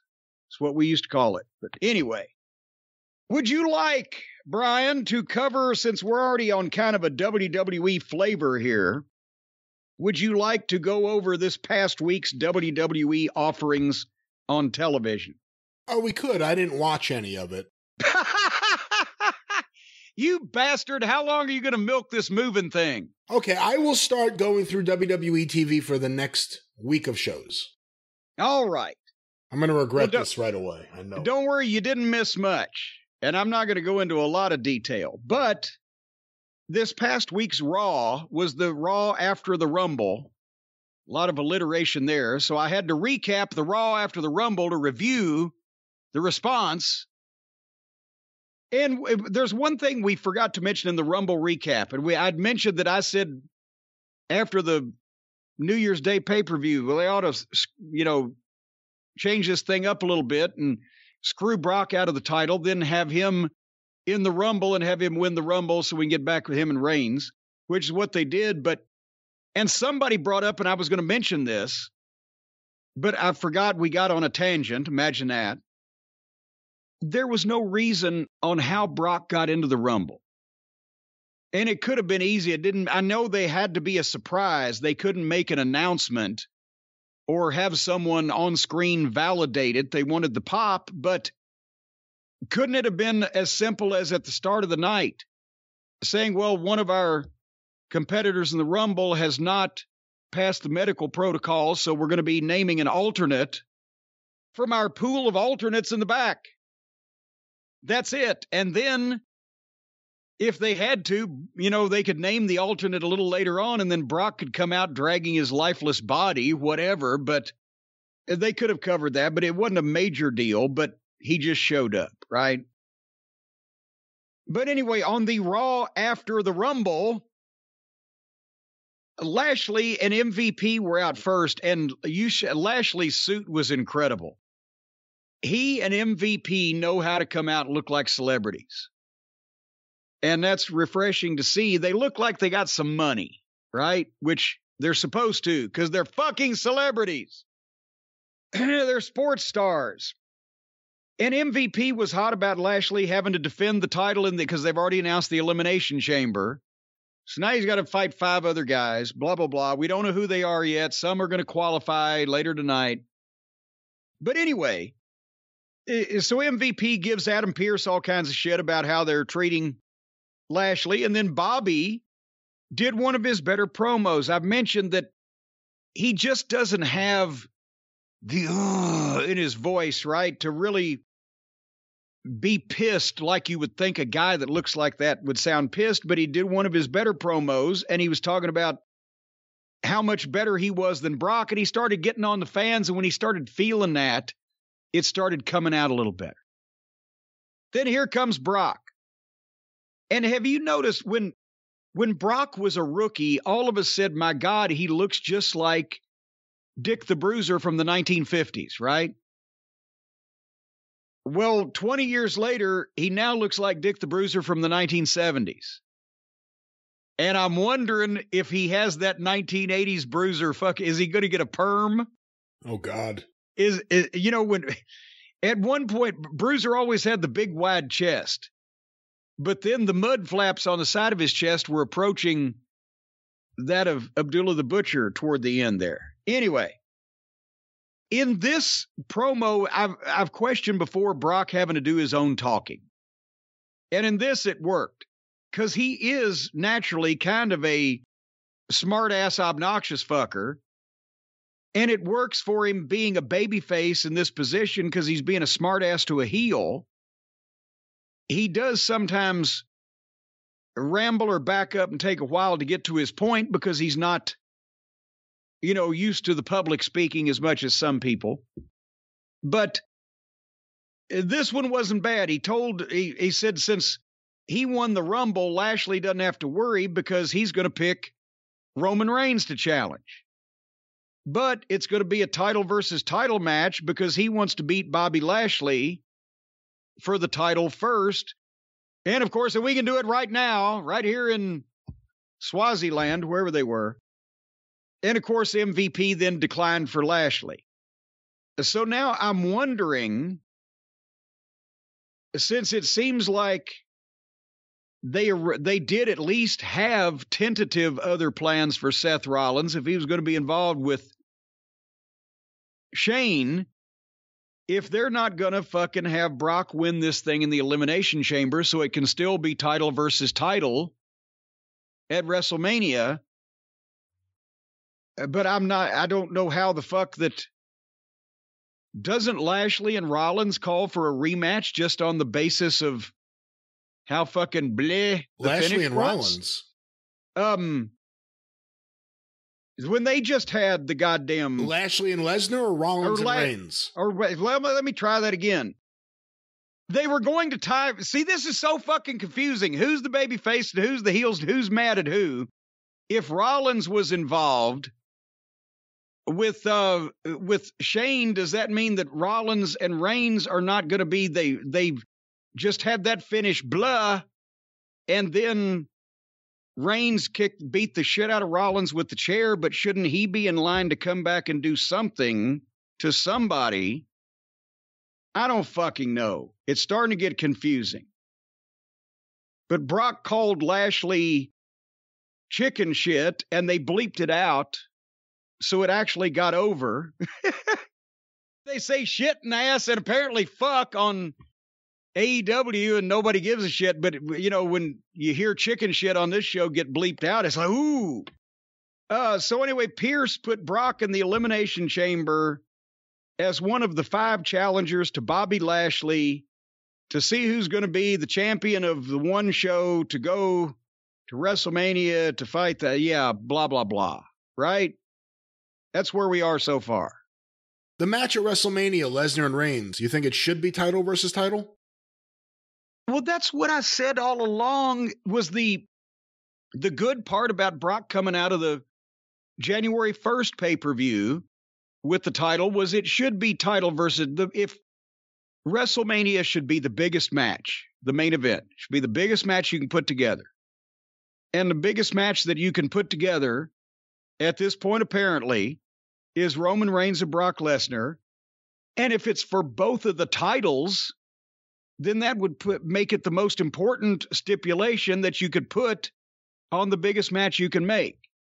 The only other thought I have about that, and I agree with you, is Lesnar's one of those guys that doesn't need a belt. And I'm not saying that to defend not doing what you just said. But I've come to think that Lashley is a guy that does need the belt. Not that he isn't good on his own without it, but the belt really does elevate him to kind of where he should be. Without the belt, I don't know what you do with him. But the problem in the corner that you have painted yourself into is that obviously there shouldn't be 2 world champions.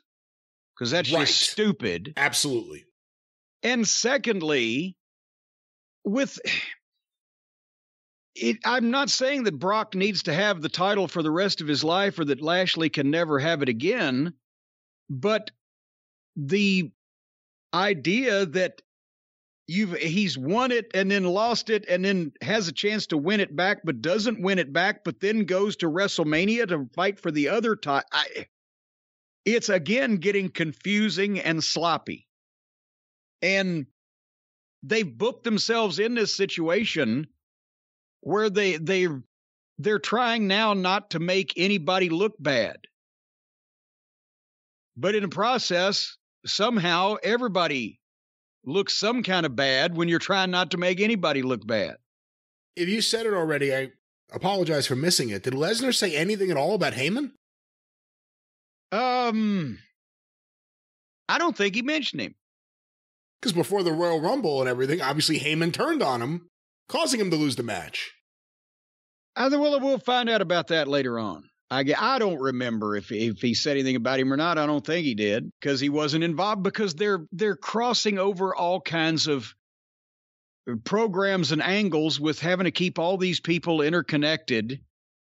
And if they did have a coherent plan, it was shot to hell with New Year's Day anyway. And now they're trying to get back to where they wanted to be. But there was one other thing on Raw.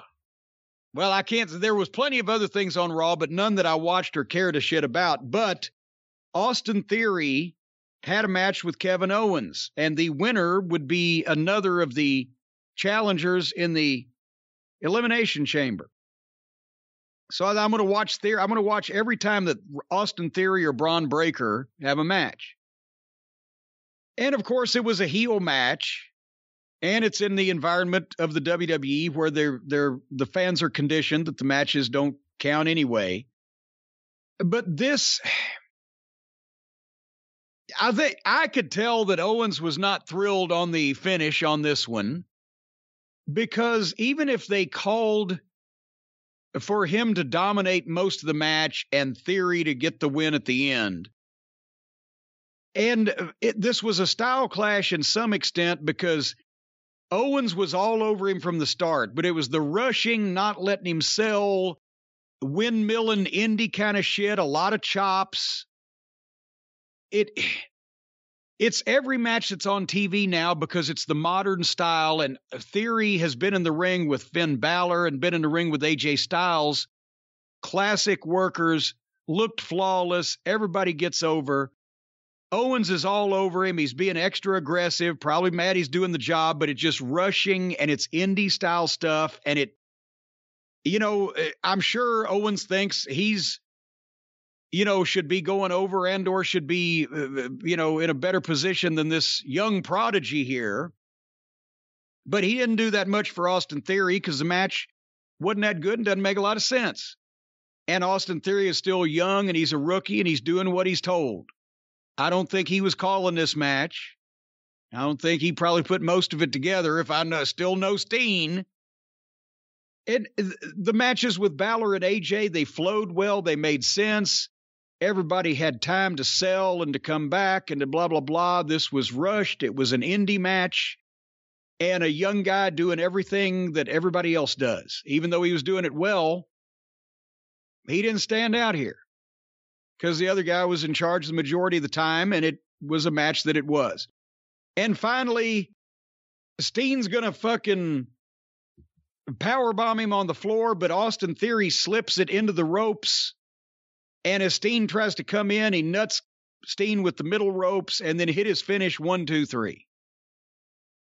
And, we'll see what he does next week. A wonderful young man, but he's what makes him special doesn't show as much when he's not with a really quality worker and is doing this, it has no say in the matter. He's just doing somebody else's shit.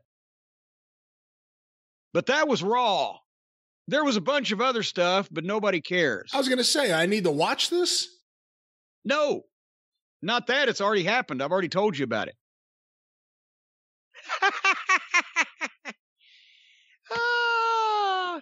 Just record the thing and zip through and see if Austin Theory or our top guys do anything. No Vince this week. I read the recap. And once I saw Theory's match and the interaction with Brock and MVP and Lashley, I called it a day. But I did peruse NXT briefly again. Very briefly. You know why? No. Because Braun Breaker wrestled. Braun Breaker, Braun Rex Steiner, whatever his fucking name is. But also I did see, I don't know what, if they really wanted to run people off from this show, they should just put up a slide that says, fuck you, we don't like you, and we're mad that you liked the previous show before we took it over, so we're going to fuck it up even worse. And then everybody could just go click at the start instead of having to sit through something to see all the mistakes they were making. But you know what Walter Gunther was doing this week? No. Walter Gunther was in a 6-man. Obviously, old Marcel Marceau and Fabian Forte, the other members of Imperium, are Walter's stooges. And they've been a tag team also. But now they were in a 6-man tag match against the Creed brothers, the 2 Green Shooter boys, and Roderick Strong, the Diamond Mine. So, I don't know how many things I can say was wrong with this at the same time. 2 heel groups in a 6-man tag, just cold. Walter in a 6-man tag to begin with. Walter in a 6-man tag with green rookies. Yeah, the Creed brothers got a lot of potential. I had a lot of guys in OVW had potential. I wouldn't put them in competitive situations with a guy who should be one of the top 5 guys in the company. Nor would I put a guy who could and should be one of the top 5 guys in the company in 6-man tags on national television to begin with, whether the opponents are green or otherwise. They've got a star here. He's got 2 stooges, just like the Usos or with Reigns. Let them be a team. When's the last time you saw Roman Reigns in a 6-man tag at a pay-per-view or on television with the Usos? Walter looked great against Roddy because Roddy's great too. But at the same time, Walter is trying not to just steamroller these guys because they're being used in NXT, and this quagmire is not the way to make a single superstar, which is what he should be doing right now. So that's the way they started the program. They didn't change the names of the other Imperium guys, right? No. They're still the same ones that nobody can pronounce or remember. And then after that 6-man, the next 45 minutes of this program was all women's wrestling and promos. Women's wrestling and bad promos. And then at the top of the hour, they finally got some guys in there, and it was more of the guys gaga with the green horns. And then after 45 minutes of women's wrestling and 20 minutes of guys gaga, out came the sleepy girl in the pajamas with the sippy cup, Brian. Wendy Chu. Have you seen Wendy Chu yet? I saw some stuff on Twitter. I haven't watched a full match or anything, or no promos. Well, I don't think you're going to see a full match, and I don't know if she can stay awake for an entire promo, but do you know? Well, first of all, she wrestles in pink pajamas with the feet in them. She comes out with a sippy cup, and her whole gimmick is that she's sleepy, and she does spots in the match where she goes to sleep. And actually, during her match, so did I, a couple of occasions. She has narcolepsy? That's her gimmick? She'll grab the girl's leg and put a leg lock on, and as she's laying the leg, she will go to sleep. She'll just, like she's asleep. Or, instead of dropping an elbow or a diving headbutt, she will jump up in the air and put her hands next to her head in the go-to-sleep position and drop the hands and her head on, it's a flying sleepy chop. Yeah, I'm not kidding.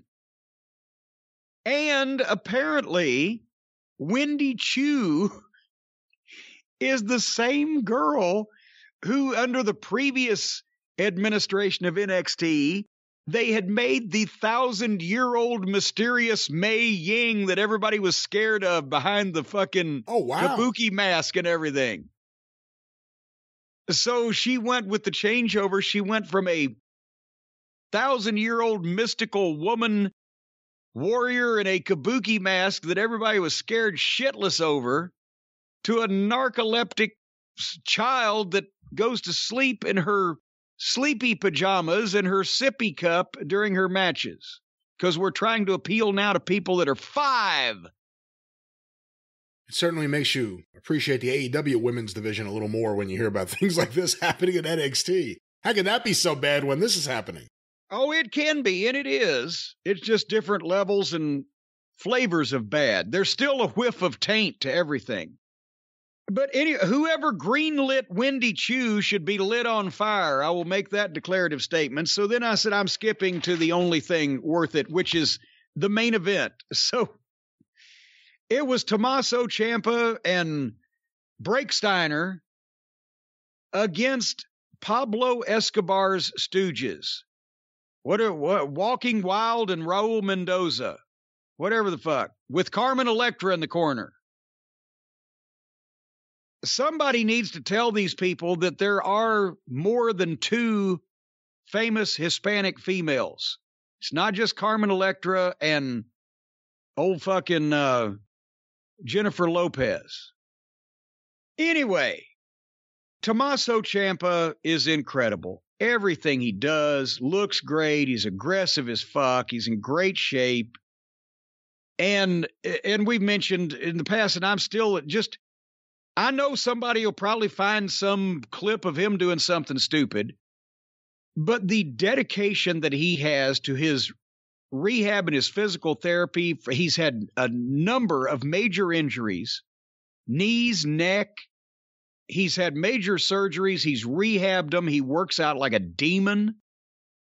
I mean, even back in Ring of Honor, he had a video done of him training, turning over those giant truck tires or tractor tires or whatever and all kinds of shit. He takes this shit seriously, and he takes being Tommaso Ciampa seriously.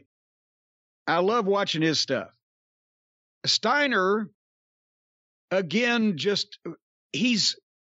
I think part of the reason he's this smooth, even though he's a rookie and he's green, is because he's so fucking strong. He hits the ropes as smooth as Steamboat. But then on that, the guy dropped down, and he's got a move where he drops down and just not really front face lock, but kind of front waist locks the guy and just rolls over and just picks the guy up. And in this case, he went down and got him, face locked him, and turned him over and brought the guy up for a vertical suplex. The guy did not even touch the ground. He didn't have to help. He just stood up under him, picked him up. They only had about 3 minutes of match, and they went to the break. And when they came back, it was 9:58 p.m., and I'm like, shit. The DVR sets for a 10-minute or an 8-minute run over, but they didn't give this match a lot of time, and I guess maybe they're trying to, be careful with Steiner, but I think they could give him all the time he needs. Escobar's the one that ran him into the stairs from behind, so they got some heat on him. And the heat drug here, but I don't think it's because of Steiner that he can't sell, because he sells well, but I think it's because the heels were and not really a big threat. And, they had one tag team maneuver where they would tag out. The guy would roll in, run into the corner and blister him with a shoulder tackle or a clothesline or whatever, a tag at the same time, and then the other guy'd roll in. They did it over and over. Points for, originality and trying to be a tag team, but it didn't look that devastating. Finally, the heels set up what had to be the lousiest hot tag that I've ever seen heels set up for a babyface, where they just left Steiner laying several feet in front of fucking Ciampa. and didn't try to stop him or anything. So he tags Ciampa, but that was just rotten because it was flat. But Ciampa came in so fired up and made a great comeback that he got the people. He fired up with them and everything. They hit Ciampa and Steiner did a double team spine buster, one on each. And then here came Pablo up on the apron and distracted Steiner, who just stood there kind of staring at him. And they stopped him again, but it made him look like an idiot. He did nothing. If the guy's going to jump up, then let Steiner snatch the fucking guy. Like, what are you going to do? And the other guy, boom, from the side wipes him out. But as it was, Steiner was just standing there like a sucker. Anyway, he then fought back again, and then Tommaso came in and cleared the ring. And I swear to God, one of the heels, I think it was Wild. It was Wild. Brian, I wish you'd have seen this because then you'd understand it. I'm not sure that I can describe it properly. But part of the deal was while Steiner was with one of the heels in the ring, what this was supposed to be was that the other heel would jump from the apron to the top rope and was going to like jump off into the ring on Steiner and blindside him, right? Okay. But as he jumps to the top rope, what it was supposed to be was Ciampa sees him and shoves him off the top rope, and he goes off the top outside through the announce desk. That's what it's supposed to be then, right? So the intent, the fans are supposed to think that the guy's jumping up to the top to come off into the ring and get Steiner from behind. And the fans are supposed to think that Ciampa has seen that, and as the guy gets to the top, he shoves the guy off through the table and prevents it. What happened was, while Steiner's on the guy in the ring, Wild jumps to the top rope and freezes there. He jumps to the top rope, but he's looking out of the ring at the table that he's about to land on.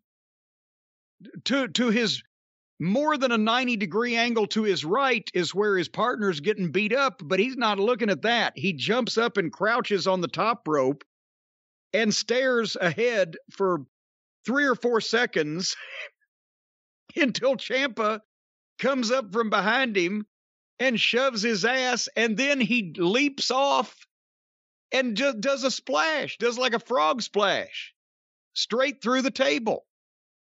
The only way that this would have worked is if somebody that he was trying to attack had been standing in front of the fucking table. But there wasn't anybody on the floor at all.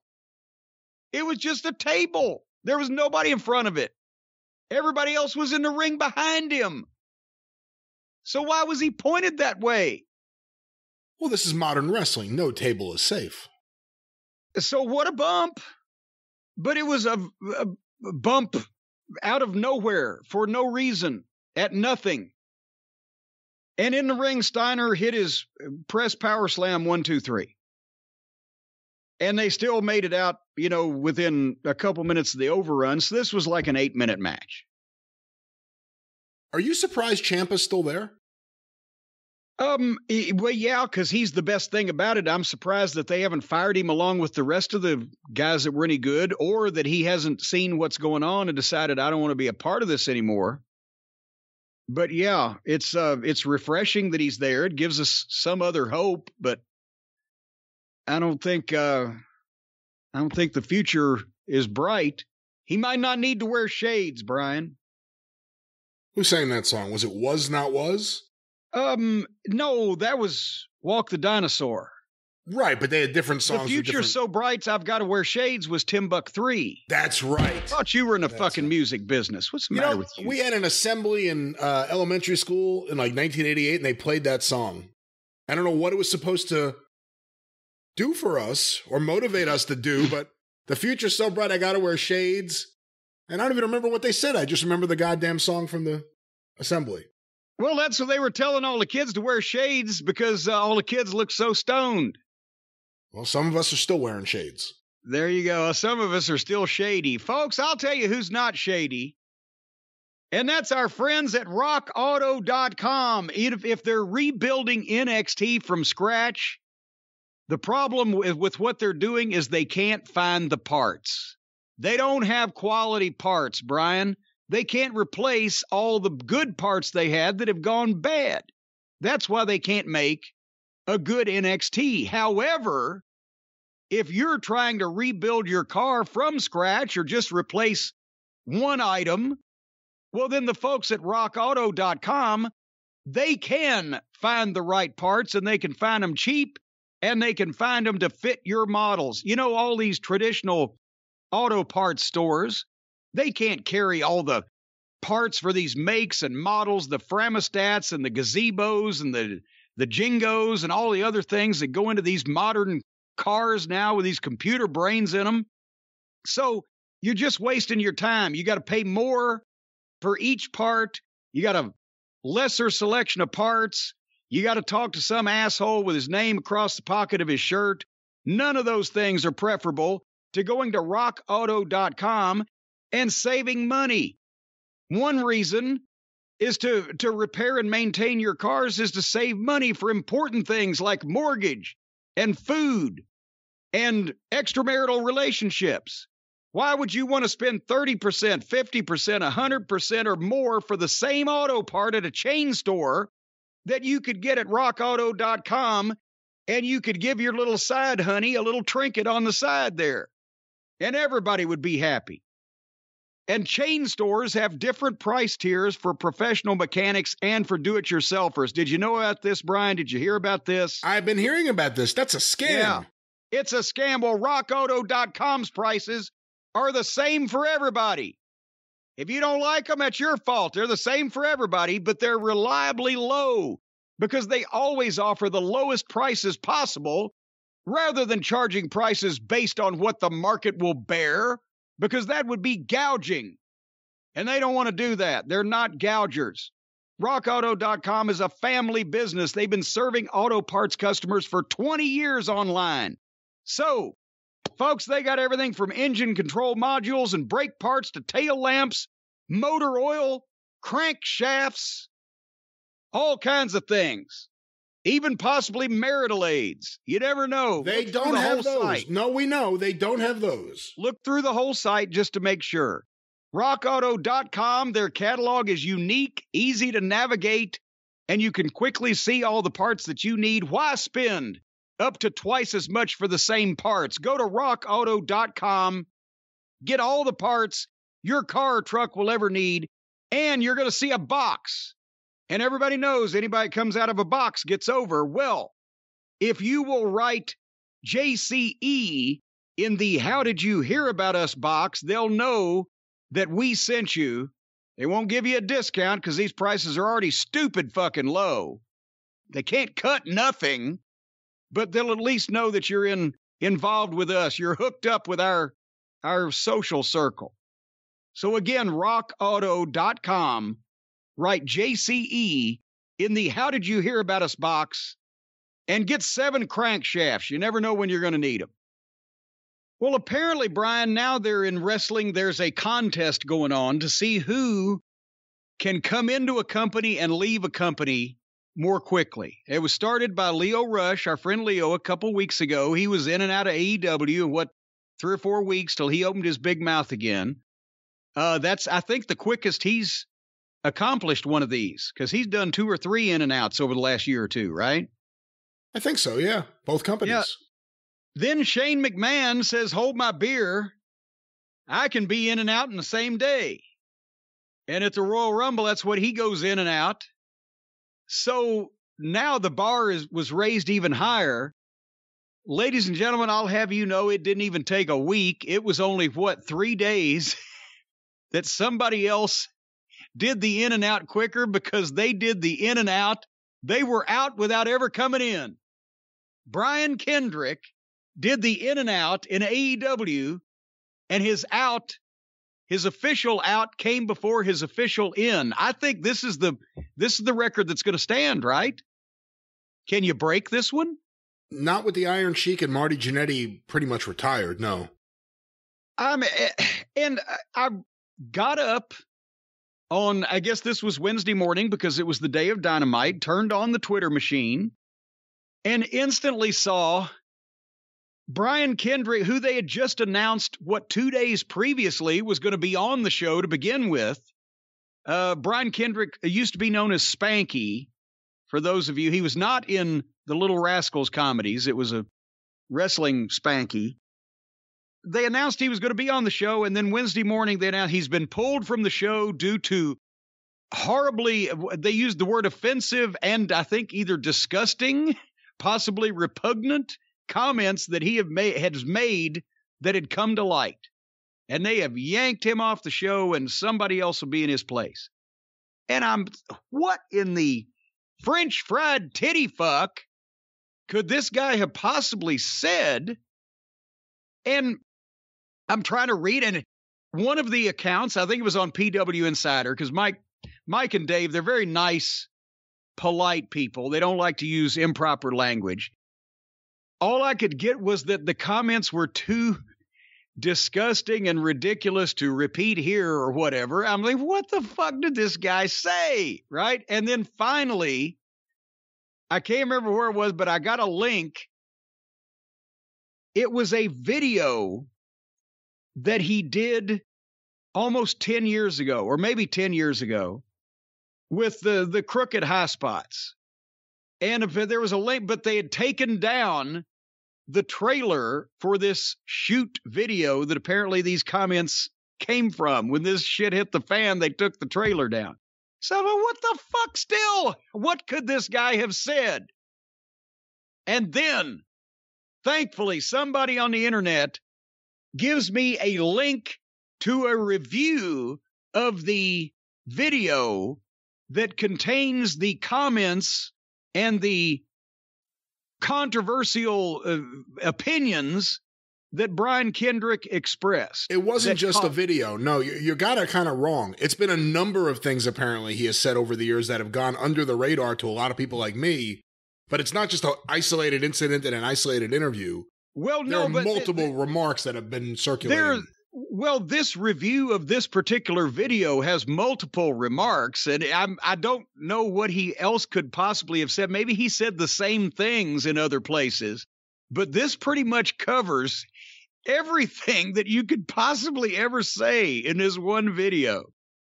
And first of all, I've got a couple of questions before we come to review a few of these comments. Number one, did he not just leave a job with the WWE just like last week? Yeah, I mean, he was actually, if you want to talk about the quickest turnaround from one company to the other, he may be the winner on that because usually there's a 90-day non-compete or there's some kind of holdup. They announced last week he was gone, and then almost immediately they announced he's going to be on Dynamite against Moxley. But he's been there in WWE for a while, and he's been there a couple of different times, right? I believe so, yes. So how the fuck was he in the WWE, the biggest wrestling promotion in the world, a publicly traded company that is wound up, to say the least, about their public image in most cases, and nobody gave a shit about any of this or even knew anything about it? But suddenly he's announced for AEW, and instantly private detectives are on his trail. How the fuck how is this was done in this one particularly was done, I believe, in 2013. That's 9 years ago. How did that escape the background check that the WWE does? And also, I have not seen this video. I'm reading the recap of it. And I've got to hear from somebody that has seen the actual video. Was this delivered seriously?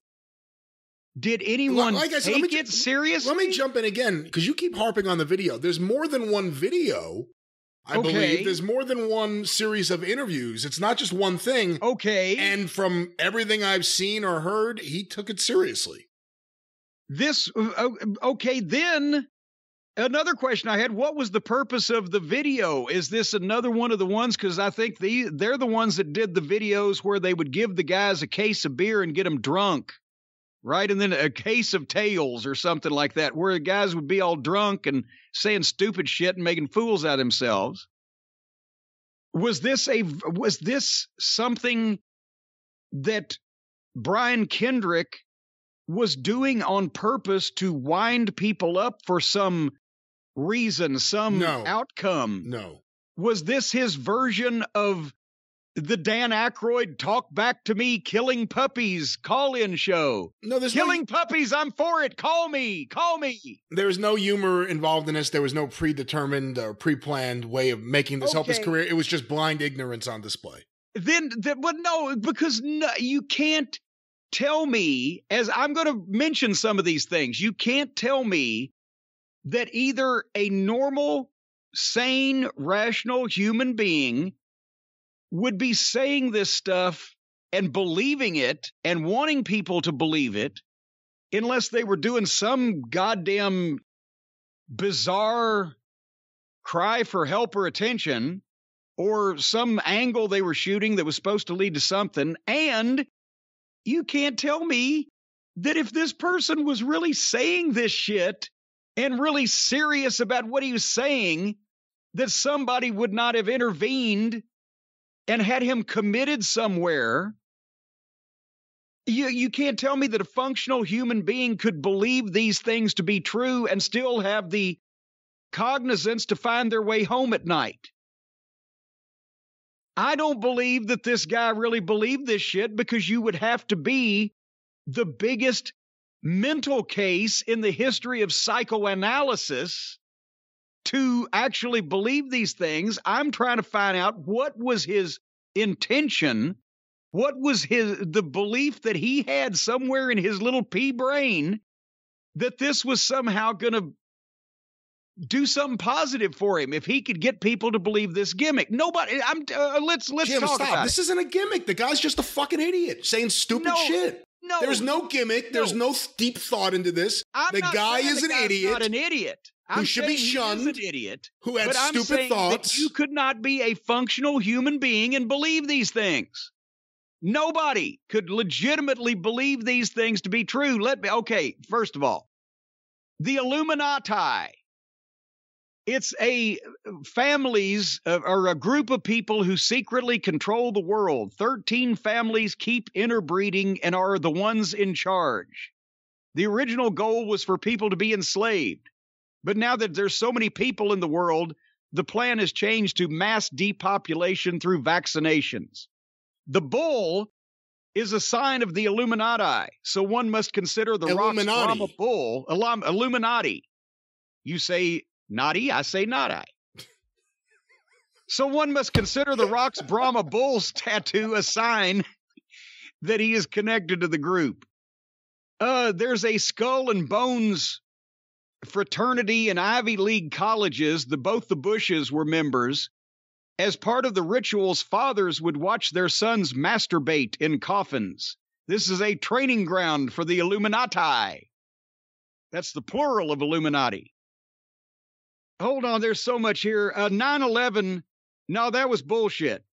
An outside force caused the incident. It was a technology.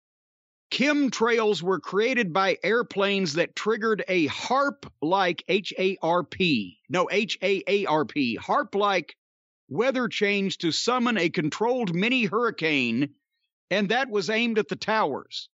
That is why papers flew out of the building unburned. Wait, this is what he said? This is the conspiracy theories that he is sharing in this video. Let's see. The Oklahoma City bombing was a government-organized false flag operation. Sandy Hook. I'm not even going to read specifics because I think anybody that fucking acts like Sandy Hook was a goddamn work when all those kids got shot ought to be beaten with a ball-peen hammer until their brains turn to jelly and have the remains fucking shot into space. But apparently Sandy Hook was a gimmick to cause civil war and supposed to help lead to our guns being removed. It should have, But since we're too fucking stupid, it didn't. But it did happen. Let's see, the HARP. The HARP is an Alaskan weather controlling device that uses microwaves and other such waves to alter weather patterns and mentally affect people. That may have been used to create a Japanese nuclear disaster. There's a cure that fights cancer and AIDS, but it's held down from widespread use. The moon may be a hollow space station for aliens. Hitler sent 10,000 troops to Antarctica to find the inner earth where superior beings lived. The Holocaust is overblown. The Red Cross stated it was only 250,000 Jews who were killed because the gas chambers were for delousing. The Russians killed 10 million Catholics during the same period, but we didn't hear about that. Young U.S. politicians are brought to parties and slipped drugs. Then they are posed with child prostitutes, and the CIA uses these pictures to blackmail the politicians. So now we know what happened with Matt Gaetz. JFK had his casket switched because somebody in JFK's own car shot him. Jimi Hendrix was murdered, as well as Tupac, because of the Illuminati fellows. Michael Jackson faked his death and went on Larry King portraying a fan of himself. Bigfoot should have left behind some bones by this point, so he was leery to believe in Bigfoot. But at least we know he's got some fucking sense and knows how to separate the gaga from the facts. Earth has had several forms of humanoids that have lived here over the centuries. Humans and reptilians lived side by side on Earth. After the final battle of Atlantis, some reptilians escaped into a mountain. He actually once went to a mountain range to search for the entrance to their lair. Area 51's alien evidence, Brian, has been shipped to Ohio. Have you heard about this? No. All the alien evidence from Area 51 has been shipped over to Ohio. Al Snow's in charge of it now. Yeah, speaking of anti-Semites. Well, he books like an alien. Is Al against the Jewish folks? Oh, apparently Al thinks it's really funny to throw the word around. That's what I've heard from several people. Al thinks that's just a funny thing. Al's another one. Goodbye. Go live in the dirtbag part of the business. Well, we're back over here with Kendrick now, though. The Denver airport. Do you know about this? I have no idea about the Denver airport, no. The Denver airport, on a massive piece of land, some roads lead to underground restricted areas. Bizarre paintings hang in the halls of the airport, and Mr. Kendrick assumes that due to earthquakes and flooding being a minimal concern out there, that Denver is going to be the choice for the new capital of the United States. That's why they're making all those preparations there, because zombies are being used more and more in mass media to prepare us for a possible zombie virus that might be developed. Vampires are probably not real. And Frankenstein is probably not possible to create, since a soul is needed to run the system. However, the moon landing is a work. It was disinformation to win the space race with Russia. Stanley Kubrick was in charge of faking the moon landing. That's why he dropped hints about it in The Shining. And also, our phones are tagged with trackers, and the new video games have monitors that will do head counts and relay information back to the government, and we should stop paying our taxes.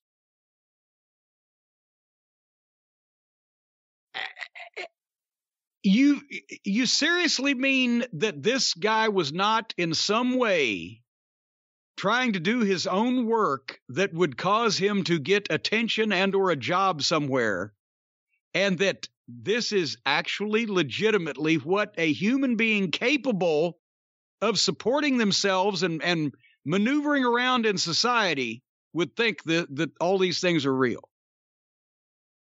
I think he's full of shit. He was working, and then he came out. and said, these aren't my views and are never my views. Were never my views, and I'll have to live with these words for the rest of my life. Well, you think? Why'd you say them to begin with? Stop saying he was working. He wasn't working anyone. That is the wrong way to look at this.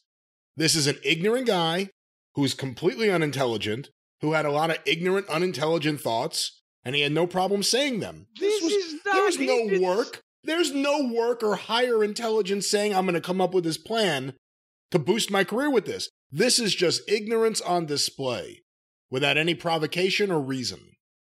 Then in that case, somebody needs to gather up Brian Kendrick and take him to a rubber room at the Puzzle Factory. You know, the sad thing is he's not the only one in wrestling with stupid thoughts like these. There's a lot of other guys out there, and sometimes they get exposed because they go on social media or they do an interview. You don't really see the, as they used to be called, shoot interviews like you used to anymore, so you don't get to see guys being drunk and making fools of themselves. Or their wife goes to the insurrection when they try to overthrow the U.S. government, something like that. But no, none of these people have espoused this many batshit crazy, stupid things that could not possibly happen in a million years in any universe. I think he was trying to come up with some kind of goddamn gimmick to make himself marketable, get himself attention. I'm not saying he's smart. You know what would be really marketable? A Holocaust denier. Yeah, well, I'm just, in some way to get himself attention, because no human being is this fucking stupid. Well, we found out someone is this stupid. And it's Brian Kendrick, who is now the unemployable Brian Kendrick. Congratulations, buddy. From one Jew to an anti-Semite, congratulations, you're a dope, and everyone knows it. And there's others of you in wrestling, and we're coming for you. I think he's already out of wrestling. He's been out of wrestling. He's been with the WWE. But,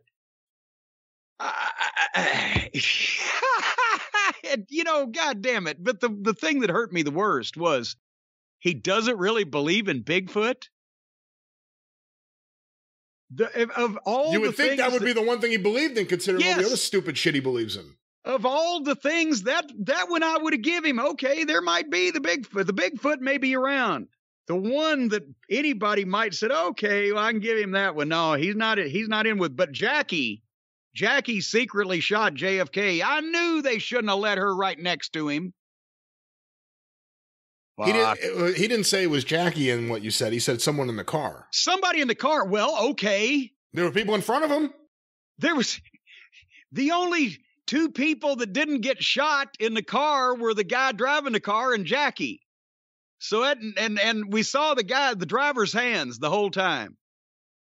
So I think Jackie was, maybe she was messing around with Aristotle Onassis earlier than we thought. Seriously, the main takeaway is you got to remember, first of all, if you deny the Holocaust, you need to just get in a coffin. Seriously, wood chipper material, go away. But secondly, there are some really smart, intelligent, decent people in the world of professional wrestling, and then there are some complete idiots. And you have to accept just because someone's on TV doesn't mean they have a brain. There are a lot of really, really stupid people out there, especially around the world of professional wrestling. And when they tell you how stupid they are, believe them. Don't argue with them. Just believe them. Just believe them. Oh, and I know you got a dog in the fight on the Holocaust, but I'm just the Holocaust, yeah. That's what I said. Well, you pronounce it differently. Yeah, I know people who went through the Holocaust. Obviously being Jewish, we have big families. It always touches close to home. And just to hear some ignorant fucking junior heavyweight out there fucking making these stupid fucking comments for no reason. The fact that there was no reason to make them tells you exactly what he really thinks. But that's what I'm saying. Whether if you're offended at the Holocaust reference because you're Jewish, or whether you are offended at the Sandy Hook reference because you've got kids or a heart, or whether you're just gobsmacked that the aliens in Area 51 have been shipped out to Ohio, or whatever the fuck, if you told somebody, sit down and write down all the stupid things that you could ever say to offend or just gobsmack someone on purpose, you wouldn't be able to come up with a list this good.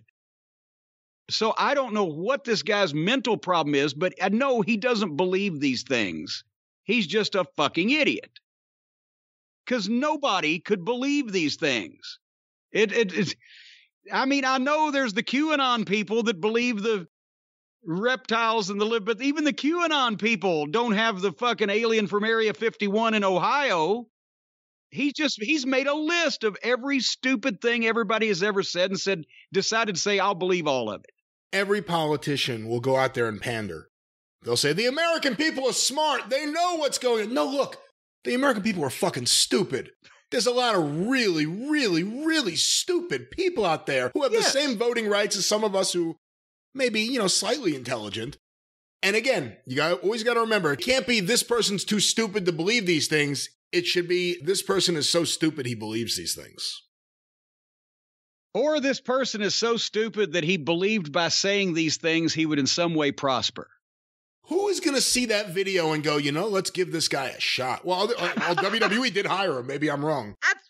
That's what, again, that is true. They're a publicly traded company. They do background checks. They do physicals. If your goddamn blood count is elevated or whatever, they won't fucking hire you. They talk to everybody that you've ever fucking been around in your life, and they somehow missed this, and nobody else gave a shit. And then the guy's advertised 1 week on AEW TV to do a job for somebody, and somebody was able to do a complete fucking forensic diagnostic check on everything he's ever said in 12 hours. I'm astonished at everybody in the world these days. Nobody in the world is fully immune from disappointing me, letting me down, or just making me shake my head. Let me just say... Maybe you, except when you start talking about cheesesteaks and pizza. Oh, well, stop that. What I was going to say is, as someone who's kind of in tune to any anti-Semitism out there, I must admit I didn't know anything about Brian Kendrick's shit until after the AEW announcement. I didn't know anything about any of these interviews he did. I don't know how many people actually watched any of those. But I had no idea. This guy was on national TV in one capacity or another for at least the last several years with 205 Live and the Cruiserweight tournament and different things, training Eva Marie. We didn't hear anything about this, and then all of a sudden we hear all of this, and it's just, like I said, completely ignorant. Well, Brian Kendrick is a guy that apparently listens to a lot of conspiracy theories and listens to probably a podcast, not like this one. He doesn't listen to our podcast, or elsewise he'd have a lick of common sense, as Mama Cornette used to say, but he listens to podcasts. He listens to conspiracists. He listens to the beat of his own drummer, even if that own drummer that he has beating is using a tire tool to his skull. Well, you know what he ought to be listening to, Brian? I think you know where I'm going by now. He ought to be listening to high-quality sound on the Raycon everyday earbuds. And that way, if he listened to our show and on Raycons with the clear, crisp sound so that he can hear every word, he might be smartened up. But instead, he's just floating through life aimlessly. Folks, don't you dare float aimlessly through life. If you're going to float, make sure you know which way you're floating. The Raycon wireless earbuds are the best way to bring audio with you wherever you go, because no matter how much you shake things up, they won't fall out of your ears. You can't get these things. Call AAA, get them to hook up a tow truck. They won't come out of your ears. You'll be buried with these son of a bitches and you're stuck in your head. I'll tell you that right now. They'll come out of your ears whenever only you want, if you want them to. When you want them to, correct. Yeah, they won't accidentally fall out. If you want them in for the rest of your life, well, that's exactly what you're going to get. And also, the everydays not only feeling better, but they look and sound better than ever. They've got the awareness mode for when you need to listen to the surroundings, like when you need to read the room like Brian Kendrick can't and realize you need to shut your mouth. You can take the Raycons with you wherever you go because they're small enough to carry around with you. They got the optimized gel tips for the perfect in-ear fit. And as we mentioned, they never fall out. You can be drop-kicked and pile-driven and body-slammed and suplexed and shook up in a variety of ways, and still these things will not fall out. Your liver may fall out. Your uterus may drop out of you. Your brain may slide out of your nose, but the Raycon wireless everyday earbuds will not come out of your head. They've got 8 hours of playtime, 32 hours of battery life, and they're priced just right because you get quality audio at half the price of the other premium audio brands. That's why they have 48,000 five-star reviews, Brian. And poor Uncle Dave, it took him, well, one per minute, it took him 48,000 minutes to write all those five-star reviews. But right now, Jim Cornette Experience listeners can get 15% off their Raycon order at buyraycon.com/JCE. buyraycon.com/JCE. 15% off anything on the site, folks. Buyraycon.com. And the most important part to get you that 15% off /JCE. Sounds nice. /JCE. Hey, now wait a minute. It's a good code. Well, they're not on the show this week. We're going to save them for later. Did you hear that the Codinis that are going to take over the world are actually being run and headed up by Code E Rhodes? I did not hear that. Where did you come up with this one? Somebody wrote in and said, yeah, Code E Rhodes. He's going to take over the Codinis that are writing the codes that are going to take over the world and establish a new world order. So we're back to the Illuminati. Well, there you go. See? Now, is that the way I said? I said Illuminati, right? Illuminati? You said Illuminati? I forget what you said, but it was off. Well, it was very illuminating for all of the listeners out there. Speaking of illuminating the listeners, before we go any further, what are you doing and what are they doing and what are all the shows doing on the Arcadian Vanguard side of things this week? Once I heard the word illuminating, I knew where you were going. Of course, another action-packed week on the Arcadian Vanguard Podcast Network. Get information about all the shows on Twitter at Superpodcast or on Facebook, Facebook.com/Arcadian Vanguard. A few notes. The latest episode of Breaking Kayfabe with Baldwin and Barry is out right now, reviewing Vader versus Mitsuharu Misawa from 1999, as well as looking at Florida Man or Not, where they read a story and you have to guess if it is indeed a Florida man or someone else. Check out the show today at BaldwinPod.com or search for Breaking Kayfabe with Baldwin and Barry wherever you find your favorite podcasts. Also want to announce the debut episode of Shut Up and Wrestle with Brian Solomon out right now. Go to SUAWpod.com. That's Shut Up and Wrestle. SUAWpod.com. Or look for Shut Up and Wrestle with Brian Solomon wherever you find your favorite podcast. Episode 1, Brian Solomon speaks with the recently retired Stu Sachs from Pro Wrestling Illustrated.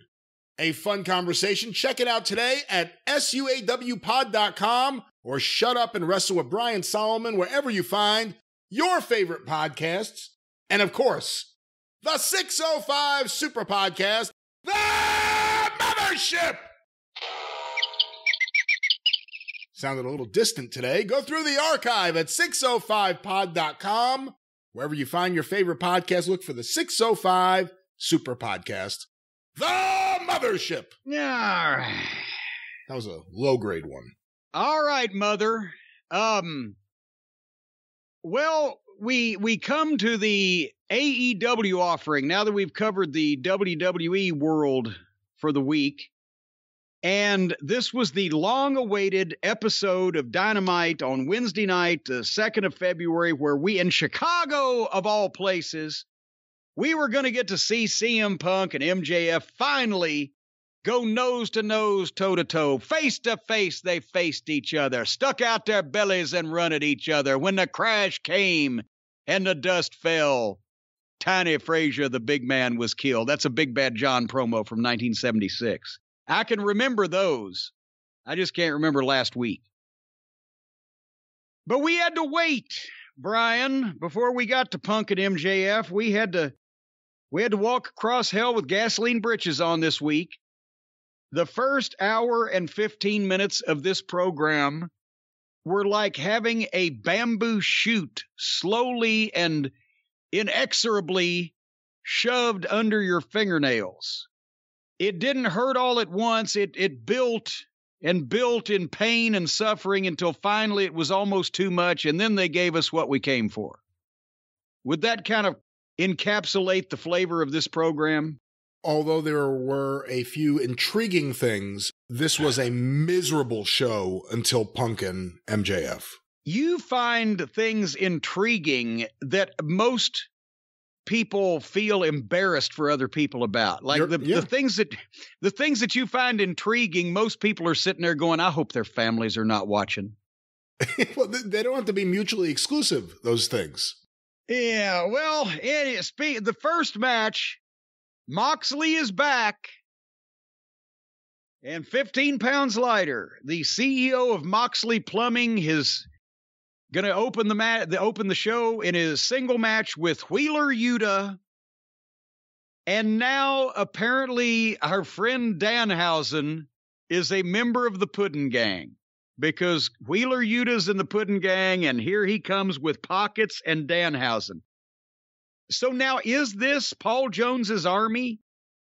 And every time they come across and sign some kind of comedy performer, they're going to go in the Puddin' Gang? Is this what we're going to be subjected to?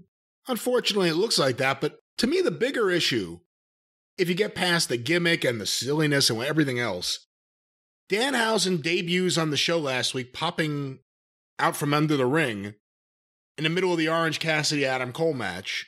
Yeah. And then he just kind of walks away. And then on social media, they announce he's in AEW.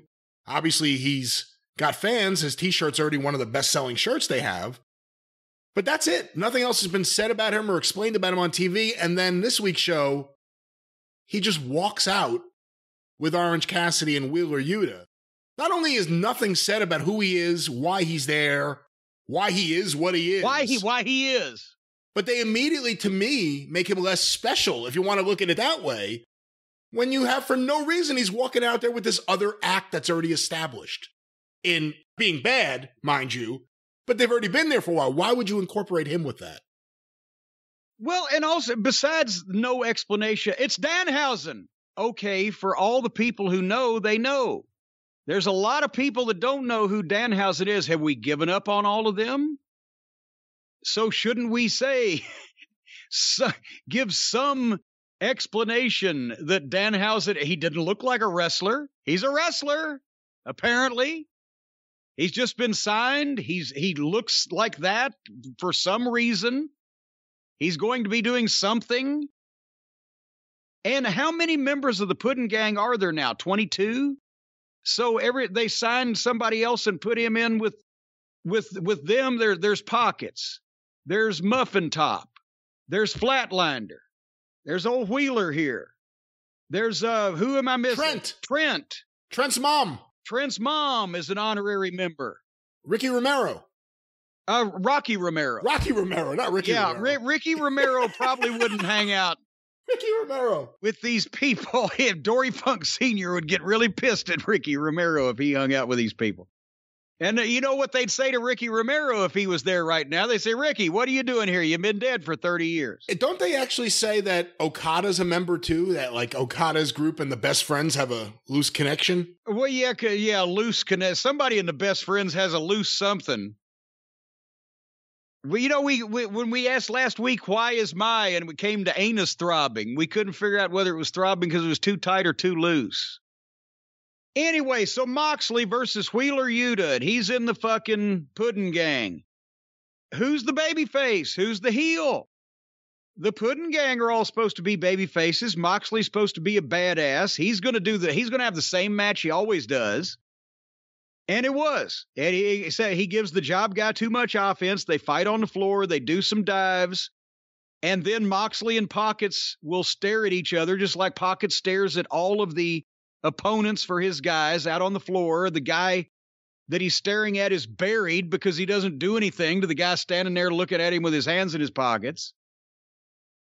Wheeler Yuta acts seriously about shit. He's in shape, and he might be able to do something, but it's impossible to take him seriously aligned with the clown car group, and you don't pay any attention to the matches because he's aligned with the clown car group. So, and respectfully to my earlier point, Wheeler Yuta's another guy just popped up one day, just started walking out with the best friends. Well, that's because Trent was hurt. But it was never explained to us why he was there, who he was exactly, why he's friends with them. It was just all of a sudden he's a member of their little gang. They needed a new friend. And they're very fair weather friends. If one of their friends gets hurt, they just go out and get a new friend. I'll be there for you. So this match ended. Guess who won? And then, I got to be honest with you, I knew it was too good to last. Bryan Danielson has been impeccable, a breath of fresh air, great match with Paige, 2 matches with Paige. Now we're going to have to see Danielson and Moxley.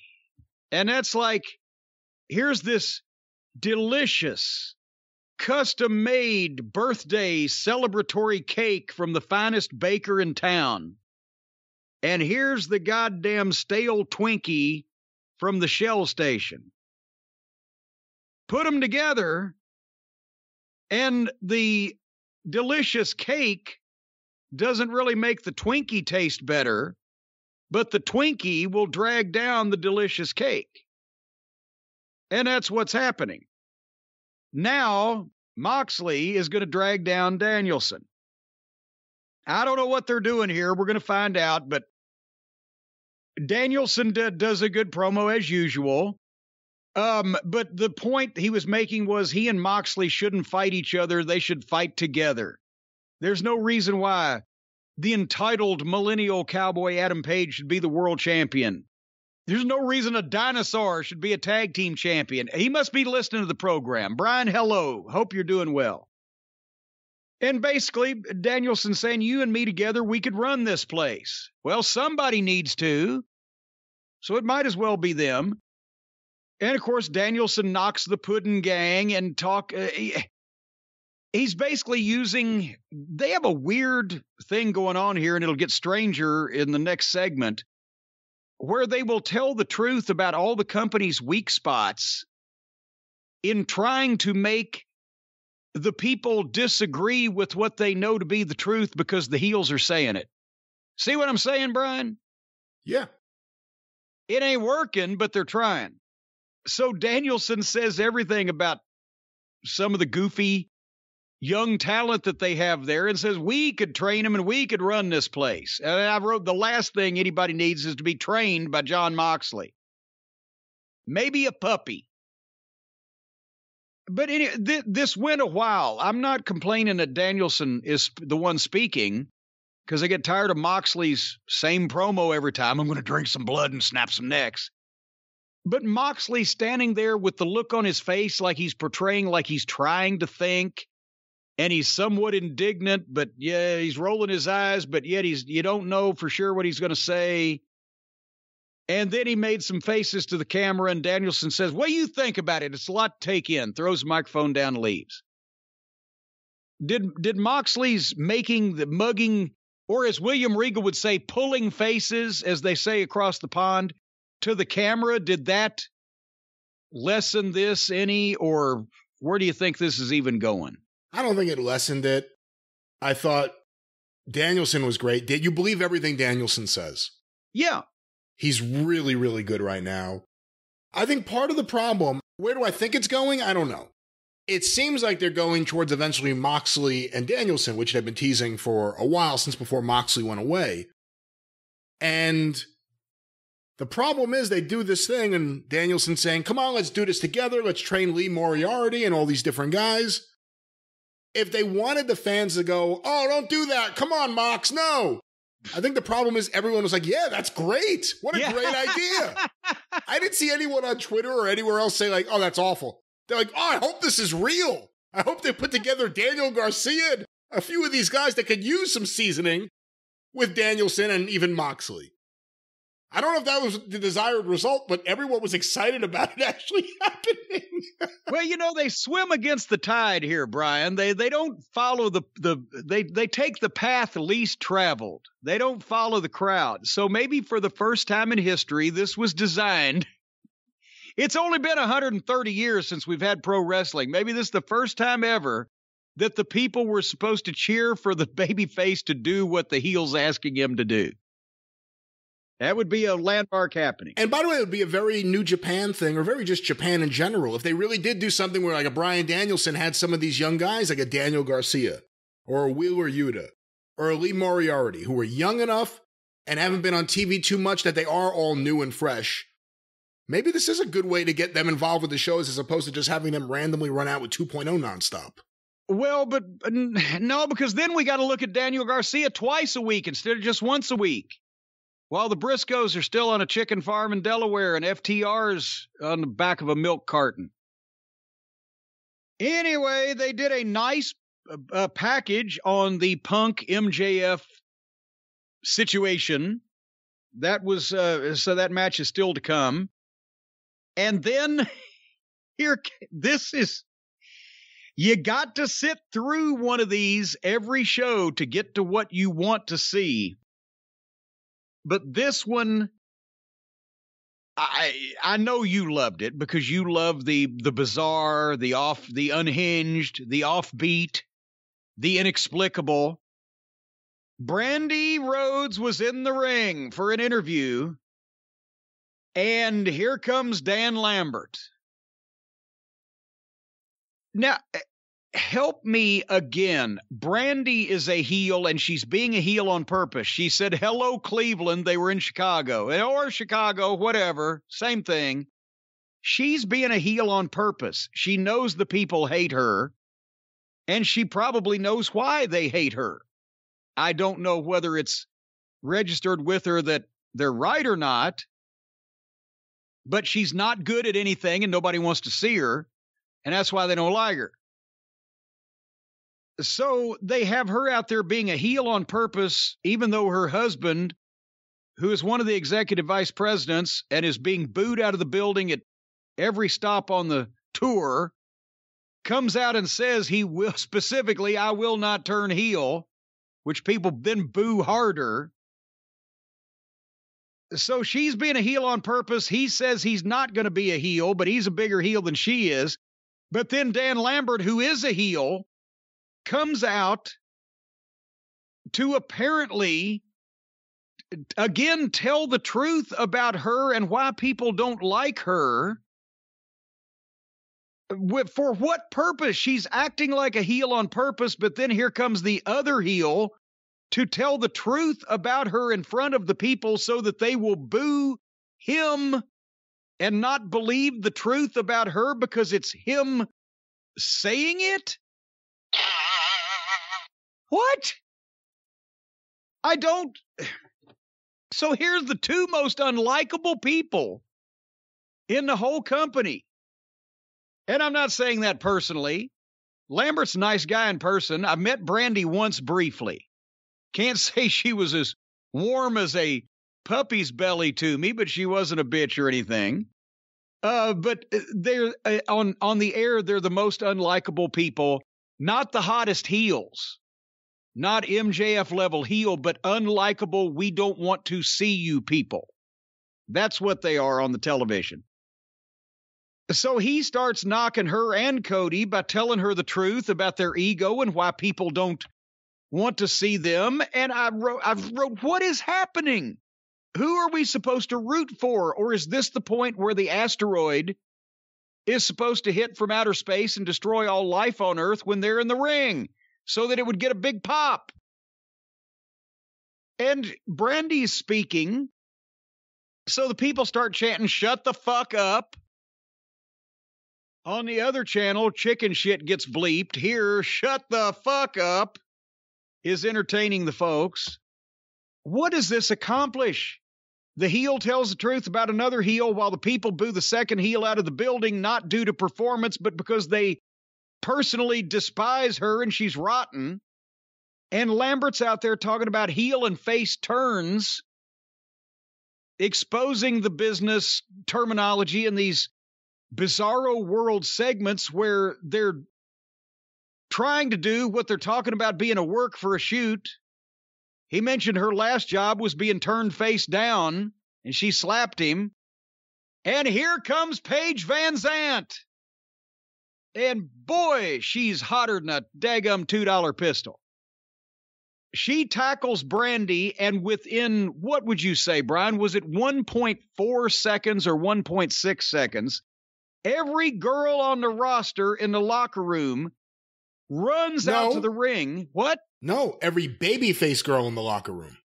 Not every girl in the locker room. We didn't see heels running out there. It was all the babyface girls. True, we didn't see no Jane Cargill. It was all the babyface girl. But 10 girls run out and pull them apart. And they pulled them apart for real. They couldn't get loose and nothing else happened. So just in case you're keeping track on your scorecard, last week, 5 grown men attempted the murder of CM Punk and crickets. And this week, 2 chicks get in a cat fight and they send the SWAT team. Is that about what I saw? That, I guess, is what you saw. Well, that's what I saw. I don't know what to think about that segment. As soon as you saw Brandy in the ring, you kind of knew what was going to happen in terms of the reaction. She knew it. I mean, you saw it on her face, and she obviously gets off on this. She wants to do this heel stuff. It's attention, and that's what she's going for. I was so surprised that in the middle of this thing, I started feeling bad for Brandy. When she's standing there, almost glassy-eyed, as Lambert's hitting her with one thing after another, and she's just standing there staring at him say that, I started to really feel bad for her. I'm like, man, they've gotten to the point where they're telling people just go out there and say whatever you want about the Rhodes family. Yeah. And they just do it. You know, you see a lot of people say it. Name a more attractive woman that you want to see less than Brandy Rhodes. And it just, these things randomly pop up.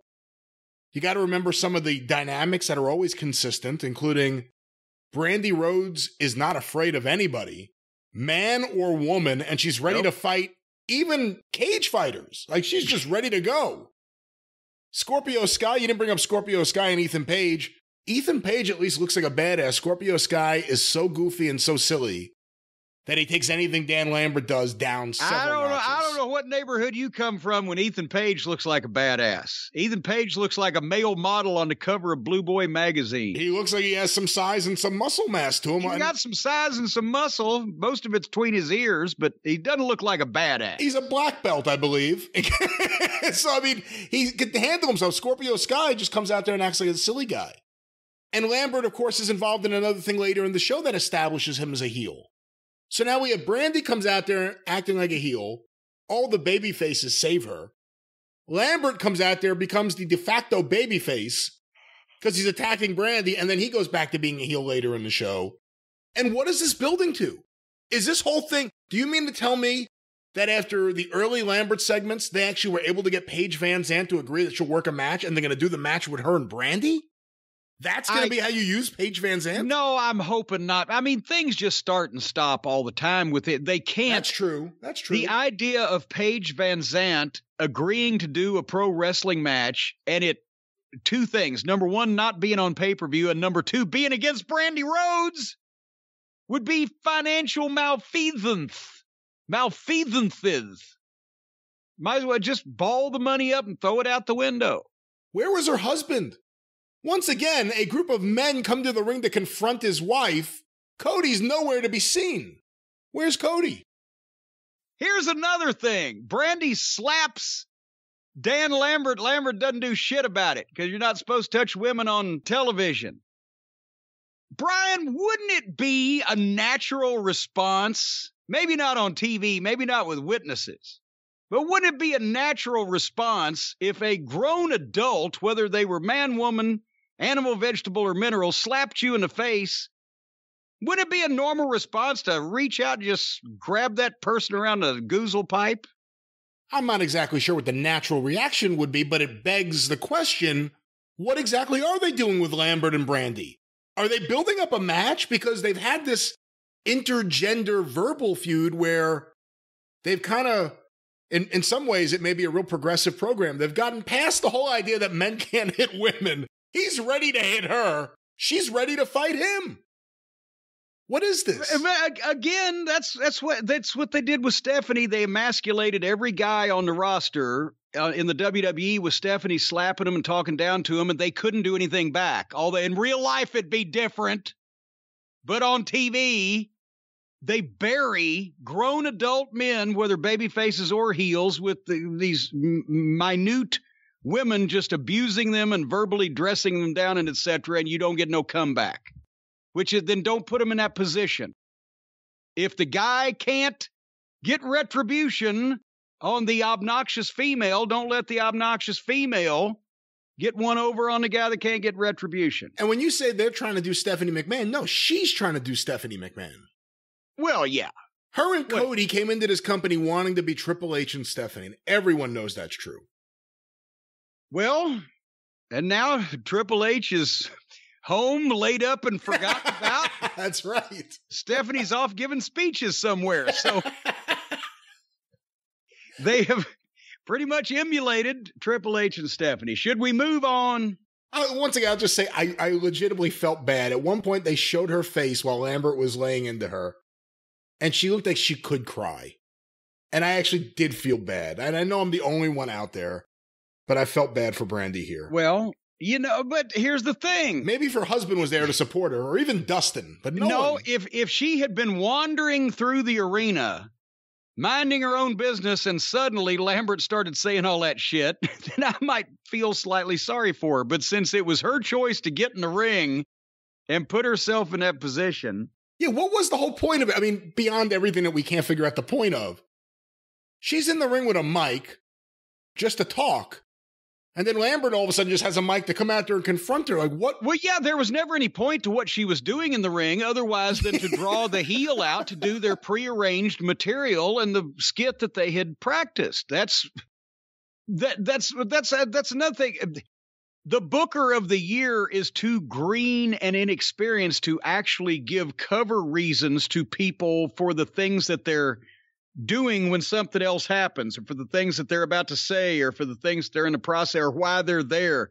There's no simple but yet effective, legitimate cover reason so that when things go south and unplanned shit takes place, you know that this is a departure from what was supposed to happen.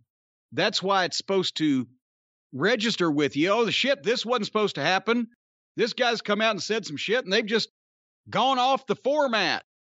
No, they just present it like, okay, for no reason, this person is in the ring to say the other person's name, say the other person's waiting to come out instantly, and they have a performance they've practiced and they're going to give it.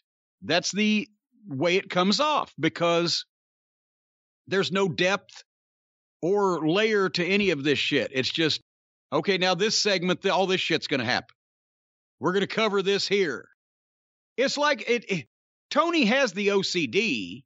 We all know that, because he's a figures and a statistics nut, like I am, about some figures and statistics. Just his was football or whatever. But at the same time, he's green. He's a complete rookie. He's total novice, and he's inexperienced. So he thinks that each segment should contain everything that you need to know about that match or angle or what's coming up. Everything is contained in that. And then we're going to start the whole show over again after the commercial break.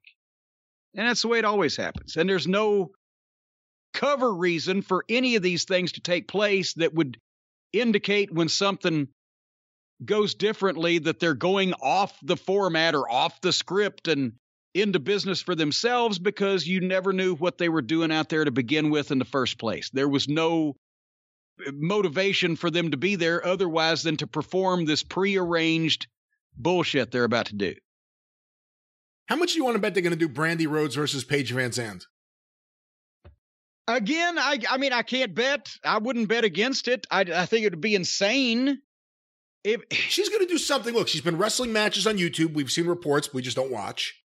We know that she's always said she wanted to do more in wrestling. She wasn't retired.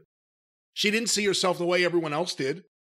She likes being a heel. And you're talking about Brandy now, not Paige Van Zandt. I'm talking about Brandy. Yes. Like, she's not going away quietly like a Shane McMahon.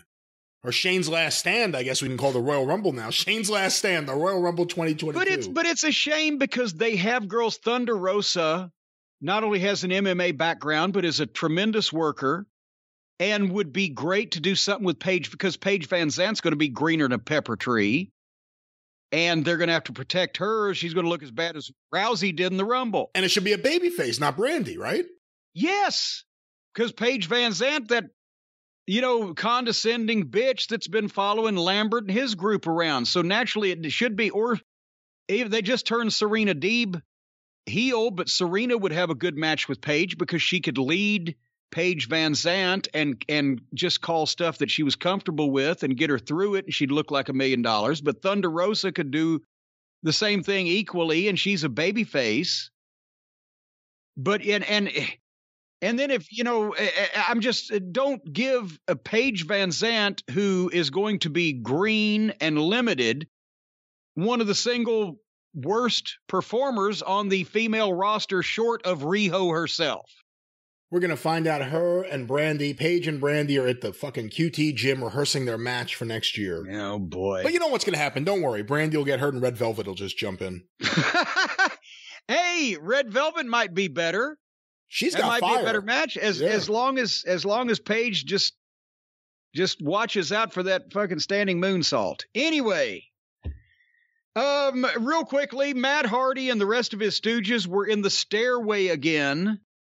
And again, there was a bad back and forth with Andre Olio.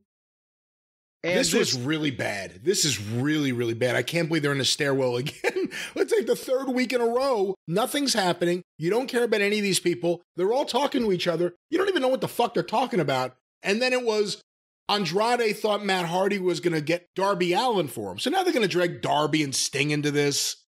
Terrible. I don't. Well, Andre's been saying that. Oh, the little guy that works for Stink. He wants to buy him. I don't know. Maybe it'll just fester into an issue between Andre and his people and Hardy and his people, because that way Darby and poor Sting can stay out of this. But it's. And why are they in a stairway every week? Like you said, what's it, next week? A septic tank or a propane tank or a storage room? What about a panic room? You know what? There's a brand new stipulation match for AEW, the Panic Room match. They put them in the Panic Room, and the first one that gets out is the winner. What do you think? I like it. I know 4 people that I'd like to close up in a room of some description with no windows in it. The people that were in the next match, Malachi Black and Brody King against Penthouse and Pac with poor Alex. I know that they did a deal where Malachi Black months ago, Pac's been gone. He keeps going home and can't come back because of COVID, I guess. But they did a deal where Malachi Black blew the mist in his eyes and his eyesight was affected, right? And that's been the topic of anytime you see Pac, he's on a pre-tape VTR interview talking about the eyesight, whatever. But this match comes about, and Malachi Black and Brody King go to the multiple blackouts. They do their entrance now, and here comes Penthouse and Pac. And Pac is wearing a blindfold. Not even a blindfold, but a blindfold, the kind that you wear when you get a cigarette and last word before you get shot by a firing squad. And he is led to the ring like Stevie Wonder at the Grammys by putting his hand on Alex's shoulder because he's blind, but he's in this tag team match. Have I given a good description of this so far, Brian, that this is what we've seen to start out? I think so. When Penta came out without Alex, I said, oh no, the best part of his act is gone. And then I realized Alex is now the seeing eye dog. Seeing eye dog. Seeing eye dork. Seeing eye dork of Pac. It's the seeing eye dork. So, and as he gets in the ring, Jim Ross says, the last blindfold match I saw, I never wanted to see again. He's not wrong. Yeah. So, of course, Malachi Black and the blind man are going to start the match. And Malachi Black waves his hand in front of Pac's face. Pac's wearing the blindfold, kind of taunts him a bit. And then he takes a big swing and Pac ducks. And Pac starts doing drop-down leapfrog and duck spots with the blindfold on. Then fucking knocks Black out of the ring, down to the floor, whatever, and dramatically pulls off the blindfold to reveal that he can see. Moments after he revealed that he could already see when he was ducking, dodging, and doing leapfrog with the blind. What the fuck? Everybody in this match is either the shits themselves or the gimmick or booking that they have makes them the shits. And now they started the match out with the blind guy. So fuck it. What else happened? Because I don't give a shit. I think the Brody King is a fat, more tattooed version of Malachi Black. And I didn't like his gimmick to begin with. And Penthouse, we know, sucks. And if I see him take that glove off one more time, I'd like to see one of the baby faces take the glove and shove it up his ass. And then the blind man. What else happened here? Oh, I wasn't really into this. I agree with you. I'm not a big fan of Brody and Malachi so far, and it kind of takes away a lot of the, I was going to say the magic, but it wouldn't be the right word. A lot of the magic of Malachi. I know there's more magic than ever before. But it takes away a lot of what made Malachi special, having him all of a sudden with another guy. And I get it, that it's a cool entrance. When you stop and you think about it, it's like, wow, that really is cool. But every single week, the lights are controlled, and then, again, all I can think, how am I supposed to take them seriously if when the lights go out, I immediately imagine they're in their outfit running as fast as they can to the ring? I can't take it seriously. Well, okay, some people out there are going to say, well, we're picking at too many nits. It's an entrance, right? But it's every week. That's fine. And every week, that's fine. It's still the entrance. But in their matches, it's constantly something goofy that they can't leave well enough alone. Remember, I've said this from the start. Malachi Black starts to get over with you until they do some of the stupid, spooky shit or the mind game shit or just nonsensical, illogical stuff that wouldn't happen that brings the match momentum to a halt. It makes everybody go, what the fuck? Doesn't come off right, lands like a fart in church, whatever the case. The gimmick and the booking gets in this guy's way of getting over. And now he's got a stooge partner that's going to have much the same kind of gimmick, and the same thing's going to happen. They're going to do more spooky stuff and more mind games. It's going to be dragging the matches down because they can't edit themselves. And there's nobody in charge. So when you're rudderless in a ship and you're leaderless at the top, you march into battle and fall off the fucking cliff. Speaking of falling off a cliff, our friend the Incredible Shrinking Cole. Brian, you thought it couldn't get any worse. You thought it couldn't get any worse than Adam Cole, former NXT superstar, darling of the Undisputed Era, comes into a company, does a program with, and is defeated by the school mascot. And he's in the back doing a promo, and he's doing a serious promo about he didn't get beat by Pockets because it was a lights-out match and it's not on his record, but everybody's going to see a new side of me Friday night. I'm going to take what I want, and everybody's expected to hear, okay, he's suddenly going to become serious again because Friday I'm going to beat Pizzeria Uno. The fat, pleather-clad potato that does much of the speaking for the Dork Order is Adam Cole's next opponent. After he just got beat by a mascot, he's fighting the fucking S&M chairman of the massage parlor in Bristol, Pennsylvania. Fucking hell, I give up. Adam Cole versus Uno. Your prediction. Is this going to be an hour Broadway? My prediction is I'm not going to watch. I don't believe in Adam Cole at all anymore. You know, he sits there and he does his promo, and we've seen him do these promos, and then everything goes back to what it was. I don't care about what he has to say until he is programmed with some people away from the Bucks camp in a serious manner, and until he, I don't know, does some push-ups or something. I really don't care about Adam Cole anymore. It's just not worth wasting my time over it. Now I know why I never had children. Adam Cole. Because when one of them goes to reform school or gets hooked up on drugs or whatever, and you have that feeling of not just disappointment, but just heartbreak. What could have been and what it turned out like. Speaking of which, what could have been and what it turned out like, the next match was Nyla Rose versus Ruby Soho. This surprised me. To make up for dropping the ball on Nyla Rose's booking 2 years ago, they're now dropping the ball on Ruby Soho's booking to try to rehabilitate Nyla Rose, even though it's too late. That horse has left the barn. That's the part that surprised me. Yes. So, Riho beat Nyla Rose, and Nyla Rose beat Ruby Soho. So doesn't that mean that Ruby Soho is unable to beat someone in a medically induced coma? Is there any farther down to go? Well, I don't know. That was Riho at full strength, before she got hurt. Yeah, Riho at full strength. I can smell her coming a mile away. You saw she is hurt. She is going to be gone for a while, right? I'm not happy that she's injured. I'm happy that she's not going to be seen on my television for a while. All right. But again, so why even watch that? Nyla Rose, the horse has left the barn. Send her somewhere, bring her back in a year and a half, and focus from that point, because it's been over 2 years.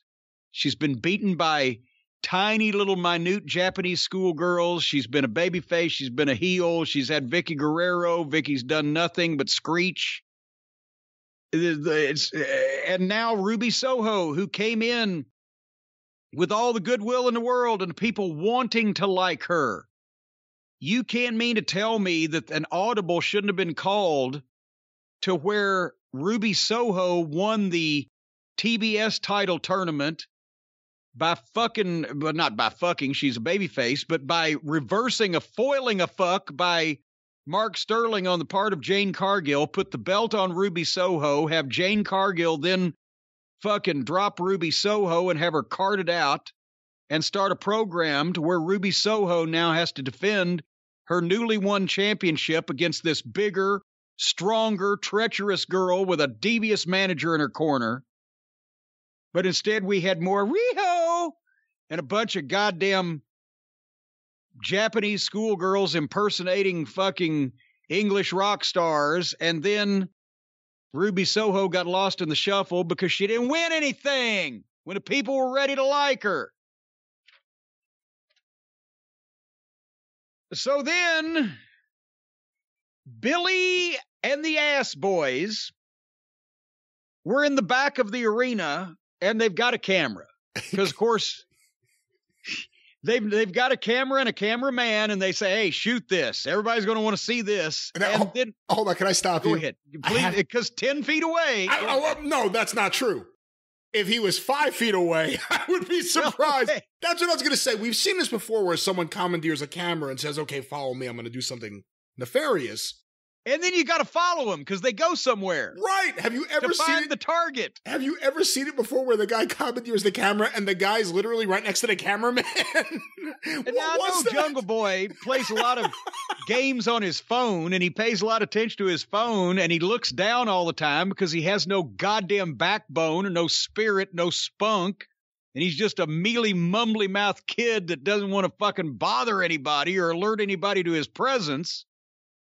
But he's leaning there on the wall. And like you said, they're 5 feet away from him when Billy Gunn says, hey, shoot this, you're going to be interested or whatever. And then the Ass Boys come at bully Jungle Boy, attack him, throw him out the back door into a snowdrift. And then before they can do anything further, here comes the Dinosaur and Christian Cage, so the Ass Boys run off. This possibly could have been one of the fakest looking things I've ever seen. And think how much on this program alone, how much territory that takes in. The fact that they were standing next to the guy when they attacked him, the fact that it was obviously set up from the start, the fact that he took a nice rolling bump through the snowdrift without necessarily getting it all over him. And it was gone in 45 seconds.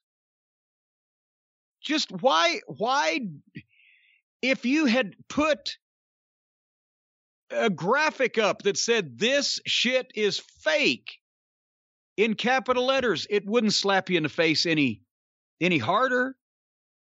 So why do you have talent out there that you supposedly have confidence in, that you supposedly want to use, that one of them is your tag team champion, and you willingly, knowingly allow them to do fake shit, and then you allow it to be aired on your television program when it looks like that instead of reshooting it, or just don't do it if it can't be done better than that. There's some things in my time as a booker that I have scratched because the talent couldn't get it the way it needed to be got, and I didn't want to make the talent look bad by showing them doing shit that they couldn't get. So then Tony Schiavone was in the ring with the world heavyweight champion Adam Page, who somehow makes a buckskin jacket look unthreatening. He starts talking about, and here's another thing. Tony Schiavone, one of the hosts of the program, in the ring, announces Hangman Adam Page, the world champion. Here comes Page, right? He asks Page a question, and then Page just takes the microphone from Tony, and Tony just walks away and goes and stands in the corner like a goddamn dipshit. When does that happen in any other sport on television? It doesn't. And then Page starts doing the promo. He makes sure to say shit and ass. And he tries as hard as he can to have personality and fire. But he was talking about Lance Archer, and that Archer wants Here's another thing he said. And Lance Archer, and Archer wants a Texas death match for his title match next week. Well, yeah. I want $1 million and a blowjob from the hottest woman in fucking Paris. Probably ain't gonna get either one of them. What difference does it make what the challenger wants? You're the fucking champion. And how did the challenger get a Texas death match in his first ever challenge of the new world champion? In their first ever meeting. Why is it a Texas death match? It's nonsensical. There's no reason for it. But Page is out there screaming and screeching, trying to have fire, and what it sounded like was a guy who doesn't have enough confidence yet and is not seen by the fans at the level that he's being presented at yet, and he's trying to yell to make up for it by screaming about what he's going to do to Lance Archer, who, because of his booking, nobody gives two French fried titty fucks about in his own right. Because he's been a babyface and a heel and had Jake as his manager, and now he's aligned with Lambert. But Jake's back. And Lance Archer is the one who leveled Dan Lambert with his finish 3 or 4 months ago when they first started this thing. Because everybody liked him then. But now that he didn't do anything, Archer, he's a heel again because he comes out the other side of the fucking entranceway with 2 managers. And so anyway, as Page is trying to convince the people and himself that he's the world champion, here comes Lambert back out. And as Lambert starts talking, Page starts talking over him, and Jake tells Page to shut the hell up, and Page does. I think Jake scared him. And so the babyface does shut up so that Jake, who was once one of the best promos in the industry, can ramble and say nothing because I don't know what's going on with, maybe that it was the drugs made him the best promo. because sober Jake, old Jake, manager Jake could say Suey if the hogs had him next to fucked up, drug-addicted wrestler Jake, who was a master spokesperson. So Jake rambled, and then Archer just says, fuck it, while Jake is still talking. He runs between Jake and Lambert to go to the ring and attack Paige, but Paige dives on Archer and knocks him goofy, and then goes after Dan Lambert, throws Lambert into the ring, but Archer stops Paige, and Archer turns the metal stairs sideways on their edge, and that's so it's a bigger space to land on, and then gave Adam Page a choke slam that looked like it fucked him up on the stairs. Wow. Oh, wait, that's not the angle. That's just to keep him over there for a second.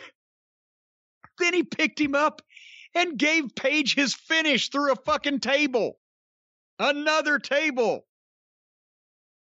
Every week, a table, multiple tables per week. But they just did the angle. Archer fucking choke slams Page on the stairs. Then, for no reason, he picks the guy up and gives him another dangerous bump to make the first one meaningless. Either one would have worked. Choke slam him on the metal stairs, give him your finish through the table.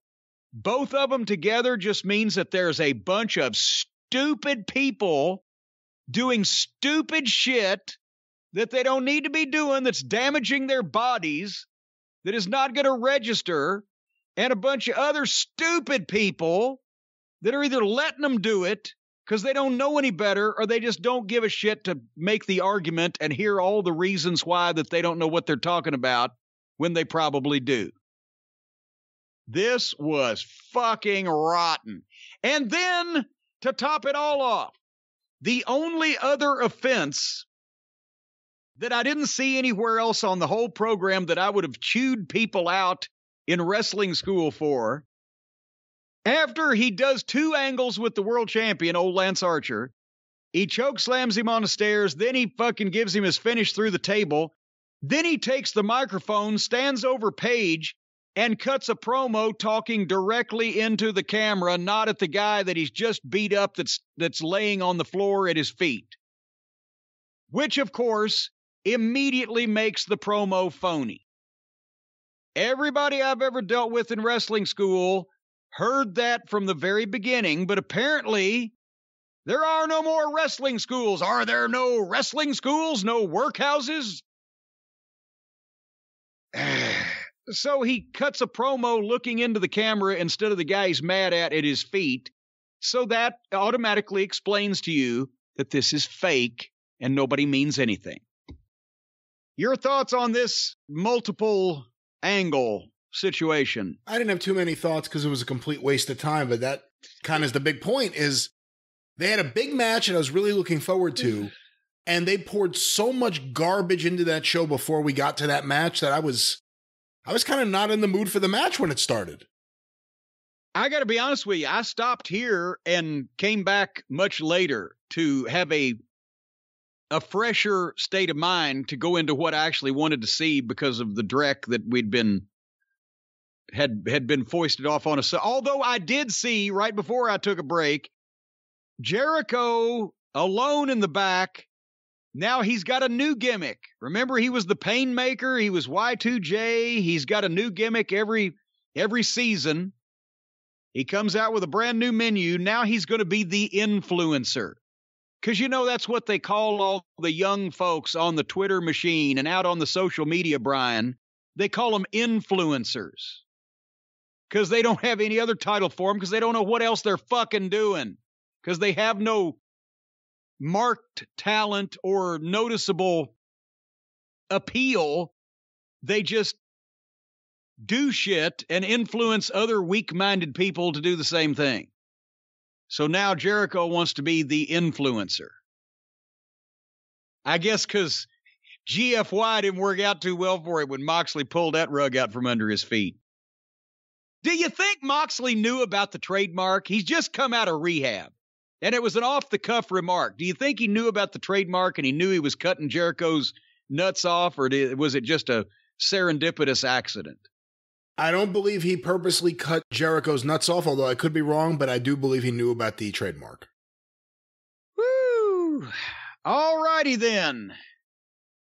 Oh, and by the way, we're going to see a dinner circle meeting next week because they got a lot of splaining to do for how Santana and Ortiz especially were just very, very rude to Jericho last week. This whole thing is so stupid. Every time there's an inner circle problem, all right, we're going to settle it next week with a really stupid segment in front of the fans where we pretend like we're having a meeting backstage. Yeah. I think everyone's tired of the Jericho nonsense now, and, if they're going to do the inner circle meeting, it's going to be really, really noticeable just how bad this is, because then you're going to get Sammy in there too, and Sammy's been doing his own thing and kind of succeeding at that. Sammy and Santana and Ortiz need to get the fuck away from Jericho as quick as they can. I don't know, but every time you've ever had a fight or a disagreement with your wife, or especially if a divorce is imminent, what you want to do is you want to have the talk about that on national television where everybody can hear it and form their own conclusions. But then, Brian, the moment we were all waiting for finally came after we sat through the rest of this suffering to get to the meat of the matter. MJF comes out, makes his entrance. They go to the break. On the other side of the break, you hear it like Mussolini. And Al's number one Chicago Italian beef. See, I had to throw that in. It was hometown favorite. Nice little loose mention there, yeah. Remember, Al's number one Chicago Italian beef is the favorite of Moose Cholak. MJF versus Punk. And I looked and I said, they've got 45 minutes on the air, but they're calling it the main event. This could be good. And with all that time, they took their time and they built the anticipation. And MJF opened up with a cheap shot because he's the heel, and Punk turned it around and started taking it to him. MJF got tied up in the ropes, did the Terry Funk up and down. And if you notice, they had to be watching tapes for this match because they brought out all kinds of tricks and little ebbs and flows and little ways to pay homage to the stars of yesteryear. They had a fucking match. Not only they had a grudge match. MJF tried to powder. Punk chased him out of the ring, up the bleachers, and beat him up. The referee went with him. The announcers are covering it. The referee not wanting to count him out this early. This is when you play with the rules. A match that people want to see between two main event guys that's been built. And now in the babyface's hometown, you're giving them the payoff to what they've been wanting to see. This is when you let some things go. You have guys running around fighting in the arena, or you have the referee being lax on the count out or whatever, because that makes it stand out even more. If it's every match, it means nothing. So, anyway, Punk even did the series of body slams. They were chanting one more time for a body slam. They were having a pro wrestling match, and it was so refreshing because we don't see them very often. And then just a simple thing to go to the break. Punk charges, MJF moves, Punk hits the post, goes to the floor, and MJF starts heat on the arm, the left arm that he fucking ran into the post with. And they went to the break. Nice and easy to understand. They come back. Imagine that. MJF's getting heat on the arm. But Punk fights back, gets a little bit of a comeback. Went for the elbow off the top. MJF crotched him on the top rope before he could come off. Starts heat on the arm again. Every time that Punk would come back or get an opening, the people would get with it, but MJF would shut him down because it wasn't time for the big blow up yet, the big comeback. And again, they got creative with different ways to do it. Then, The one spot that I didn't like, and it wasn't either one of their fault, actually maybe partially a little bit Punk, but Bryce Remsburg, the referee, this is where you need a Tommy Young, because all of his mannerisms were so natural to what he would do. A lot of the other referees, they're not asked to get into the middle of a bunch of spots, therefore they don't have a lot of practice, whatever, but you saw where MJF goes in the corner, pulls the referee in front of him, hiding behind the referee.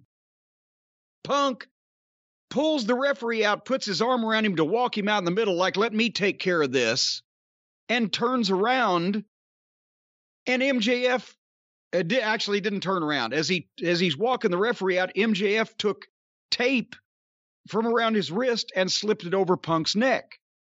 That's fine. But the referee kept walking after Punk got grabbed all the way to the opposite corner without turning around, messing with his shirt collar. It was so unnatural. It killed the spot. All Punk had to do was grab the referee and pull him out with the referee facing away from MJF and step by the referee, go like, get out of here. And MJF could have got the thing around, but the referee could have turned around within 2 seconds and wouldn't have seen it. That was awkward. Should have been quicker. However, once that he wraps the tape around Punk's neck, MJF covers it with a sleeper. And he's got the sleeper on with the tape around his neck that he's already choked him. The referee can't see him. He puts him to sleep. The referee checks the hand and rings the bell. And the people are bullshit. And they start playing the music, because if that's the finish, that's what they do. And then I swear to God, the referee walks over. As soon as I saw how MJF was standing, MJF had shoved the tape that he'd used to cheat with underneath his armpit, and so nobody would see it, and had his other arm up, and the referee comes over and raises the arm he had down. The tape falls out, and the referee sees it. Again, that was Jerry Lawler and Jack Briscoe in the Mid-South Coliseum in 1974. Only it was a chain, not tape. Again, the poor referee had wooden face. He pulled MJF's arm up and didn't look down at the tape falling out, because he knew it was falling, so he knew he saw it. Instead, he just looked straight at MJF like, oh. So it wasn't a real reaction, but it was a good spot. And he restarts it. And the place blows, and Punk starts making a comeback, and MJF is bumping. And Punk takes him in 20 punches in the corner, not 10, 20. Straight to the head. Looking good, with MJF not covering up. He's open for him. And not fucking Punk windmilling the area of his head, but throwing him to his fucking face.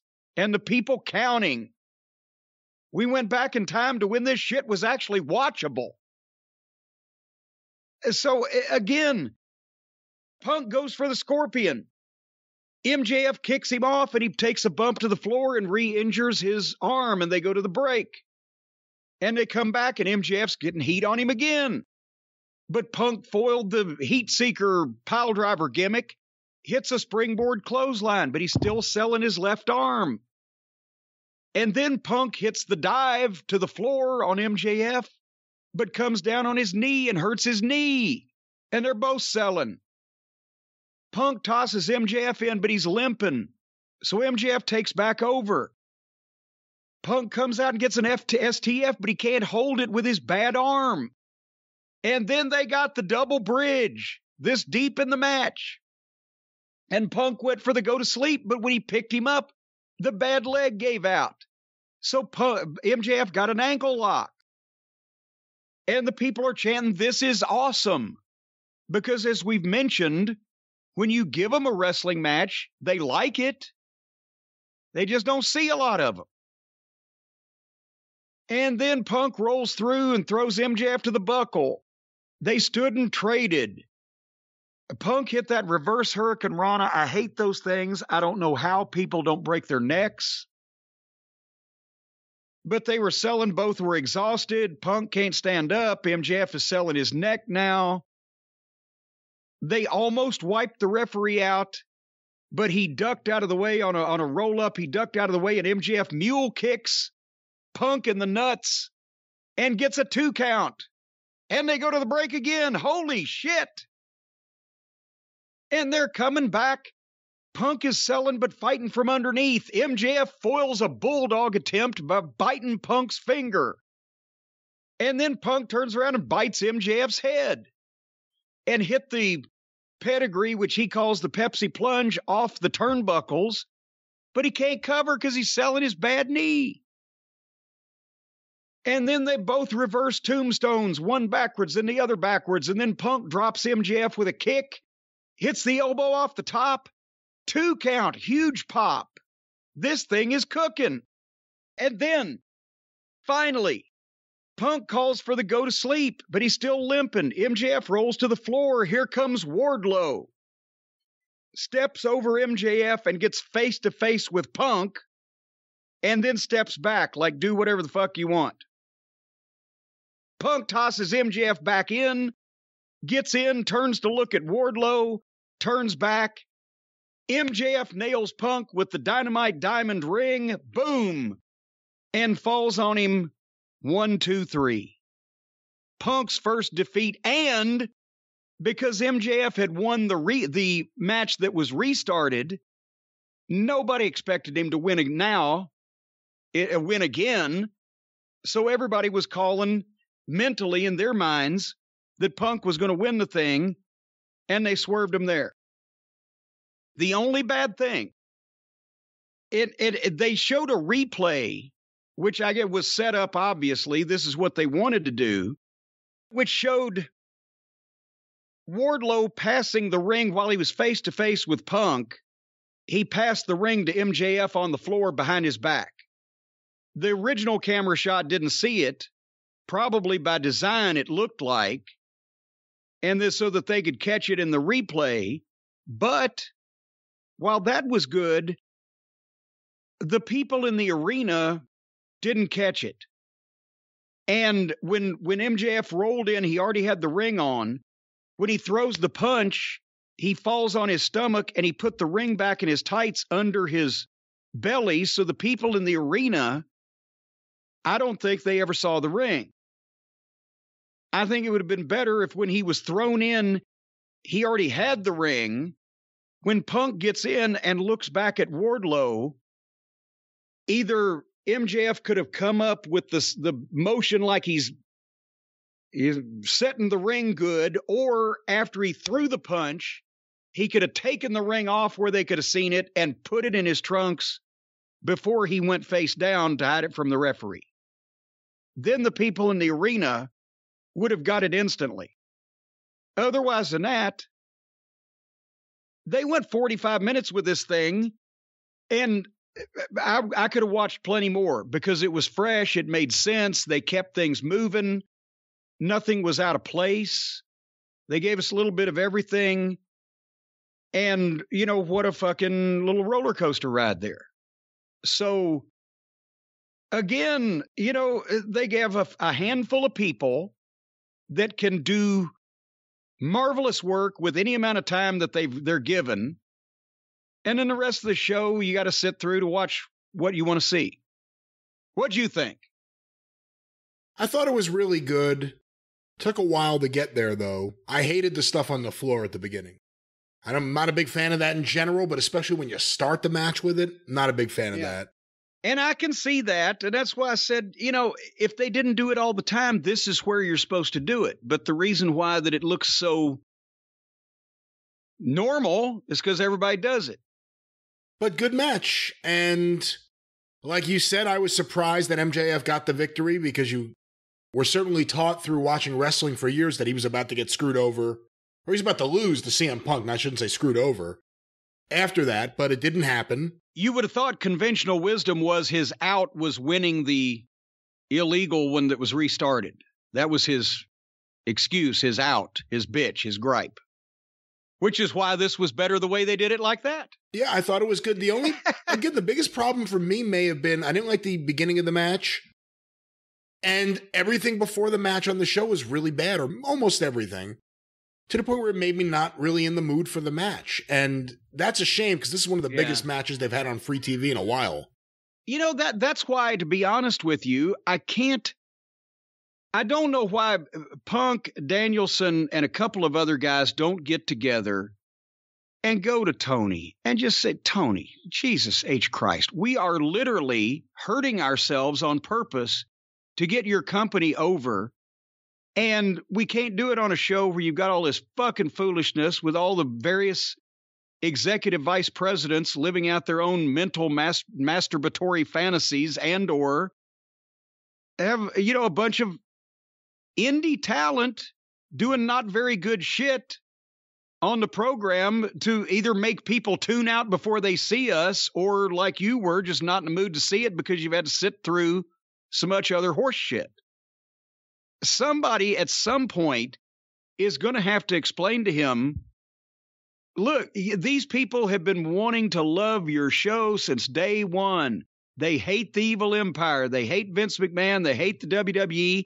And the WWE is the most boring wrestling show we've ever seen on television. Now is the time. But you can't do it with these goofy fucking little pet projects of yours. And you need to get somebody to write a television program that knows how to write a television program. These are your faults, Tony. Thank you for starting this company and giving us all a place to work and giving the fans hope that there'll be some other kind of wrestling besides the WWE. But you're shooting yourself in the foot by not having people that know what the fuck they're doing in positions to be able to do it. And that's why, again, we've said it for every week. The WWE gives them every advantage, hands them loaded weapons, hands them all the stars they want, and they say, God damn it, we don't care how bad you want us to kick your ass, we're still going to do television shows that are rotten to the average wrestling fan. If you are not convinced and committed to watching and liking AEW television to the extent of all, you've just decided to forego all reason and all logic and your eyesight and everything, and this fake stupid stuff isn't happening. That's the only way that you can possibly excuse this. So I mean, and we're 2 years in now, and even if somebody can make the case that, oh, there wasn't enough available talent, even the guy's a fucking billionaire, he could have found the available talent 2 years ago, that it's different now. And still the one joke guy with his hands in his pockets, and still, I won't say thankfully the one is injured, but still we have an ongoing invasion of Japanese schoolgirls because of one of the EVPs. The other one can't keep his wife out of the goddamn ring, even though people would rather give a kidney up than see Brandy again. It's chaos because nobody's in charge, and there's no one view here. There's no one vision. There's no one person dictating the logic of this universe. It's like if the biggest movie studio in history decided we're going to sign 40 movie stars and we're going to let them decide what kind of movie they want to make, and we're going to give them 10 or 15 directors just to see if we can keep them from walking off the set accidentally. What would it turn out like? Be a fucking mess. That's what this show is. It's a mess. There's elements of greatness with the people that are capable of doing it, and then it's insulting, embarrassing, or just plain rotten for the people who aren't. And we all know who all those people are. It's disheartening, Brian, to see somebody this close to, if not putting the WWE out of business, obviously, certainly that's not going to happen, at least just having a better, consistent product. But whereas the WWE is just kind of flatlined, and it is what it is for the most part, AEW can soar with the Eagles, and the next segment they can scratch with the chickens. And it's even more frustrating when parts of the show are good and the rest sucks than when it all sucks. There's hope. They can't see how to do it. I don't know. Anything else you want to say about this program? Not really. I guess I'm glad also they didn't go with an easy or lazy way of paying off the MJF Wardlow thing. They're still prolonging that, and everyone probably expected him to turn on MJF there. It's also not the end of Punk and MJF, I wouldn't think, so we'll still get to see more chapters in this story, and that's at least good, because the one segment on this show, it's either 1 and 2 with Danielson and Punk and MJF, or just Punk and MJF. It's the one segment that's always good. I hope it continues for a while. Anyway, there was the programs. Have we got any of the special events or the premium events or the premium live events? I couldn't remember whether it was regular Ethel, the Ethel live events. Do they even use that phrase anymore at the gas station? The Ethel? No. Well, see, when I started driving by Cracky, you had to go get loaded up on Ethel. Anyway, there's no big live events, special events this week, right? Thank God. Thankfully, no events. All right, so I guess we will be back then this coming week with the drive-thru, where we will have viewer mail, listener questions, and a plethora of exciting things to talk about. And then next week on The Experience, we hope to have a special interview with the author of a wonderful book that is just now being released, and we'll have more details on that on the drive-thru, and some more bad wrestling talk about the modern stuff, and maybe even some good classics talk about the good stuff. There's a threat. We'll see what happens. All righty. Otherwise, we're going to close it up. Folks, thank you very much for staying with us. Hopefully this was not as burdensome as sitting through the first hour and 15 minutes of AEW just to see my friends Max and Mussolini. We will see you here on the drive-thru and next week on The Experience. For Brian, I'm Jim. We'll see you later, guys. Thank you. Fuck you. Bye-bye, everybody.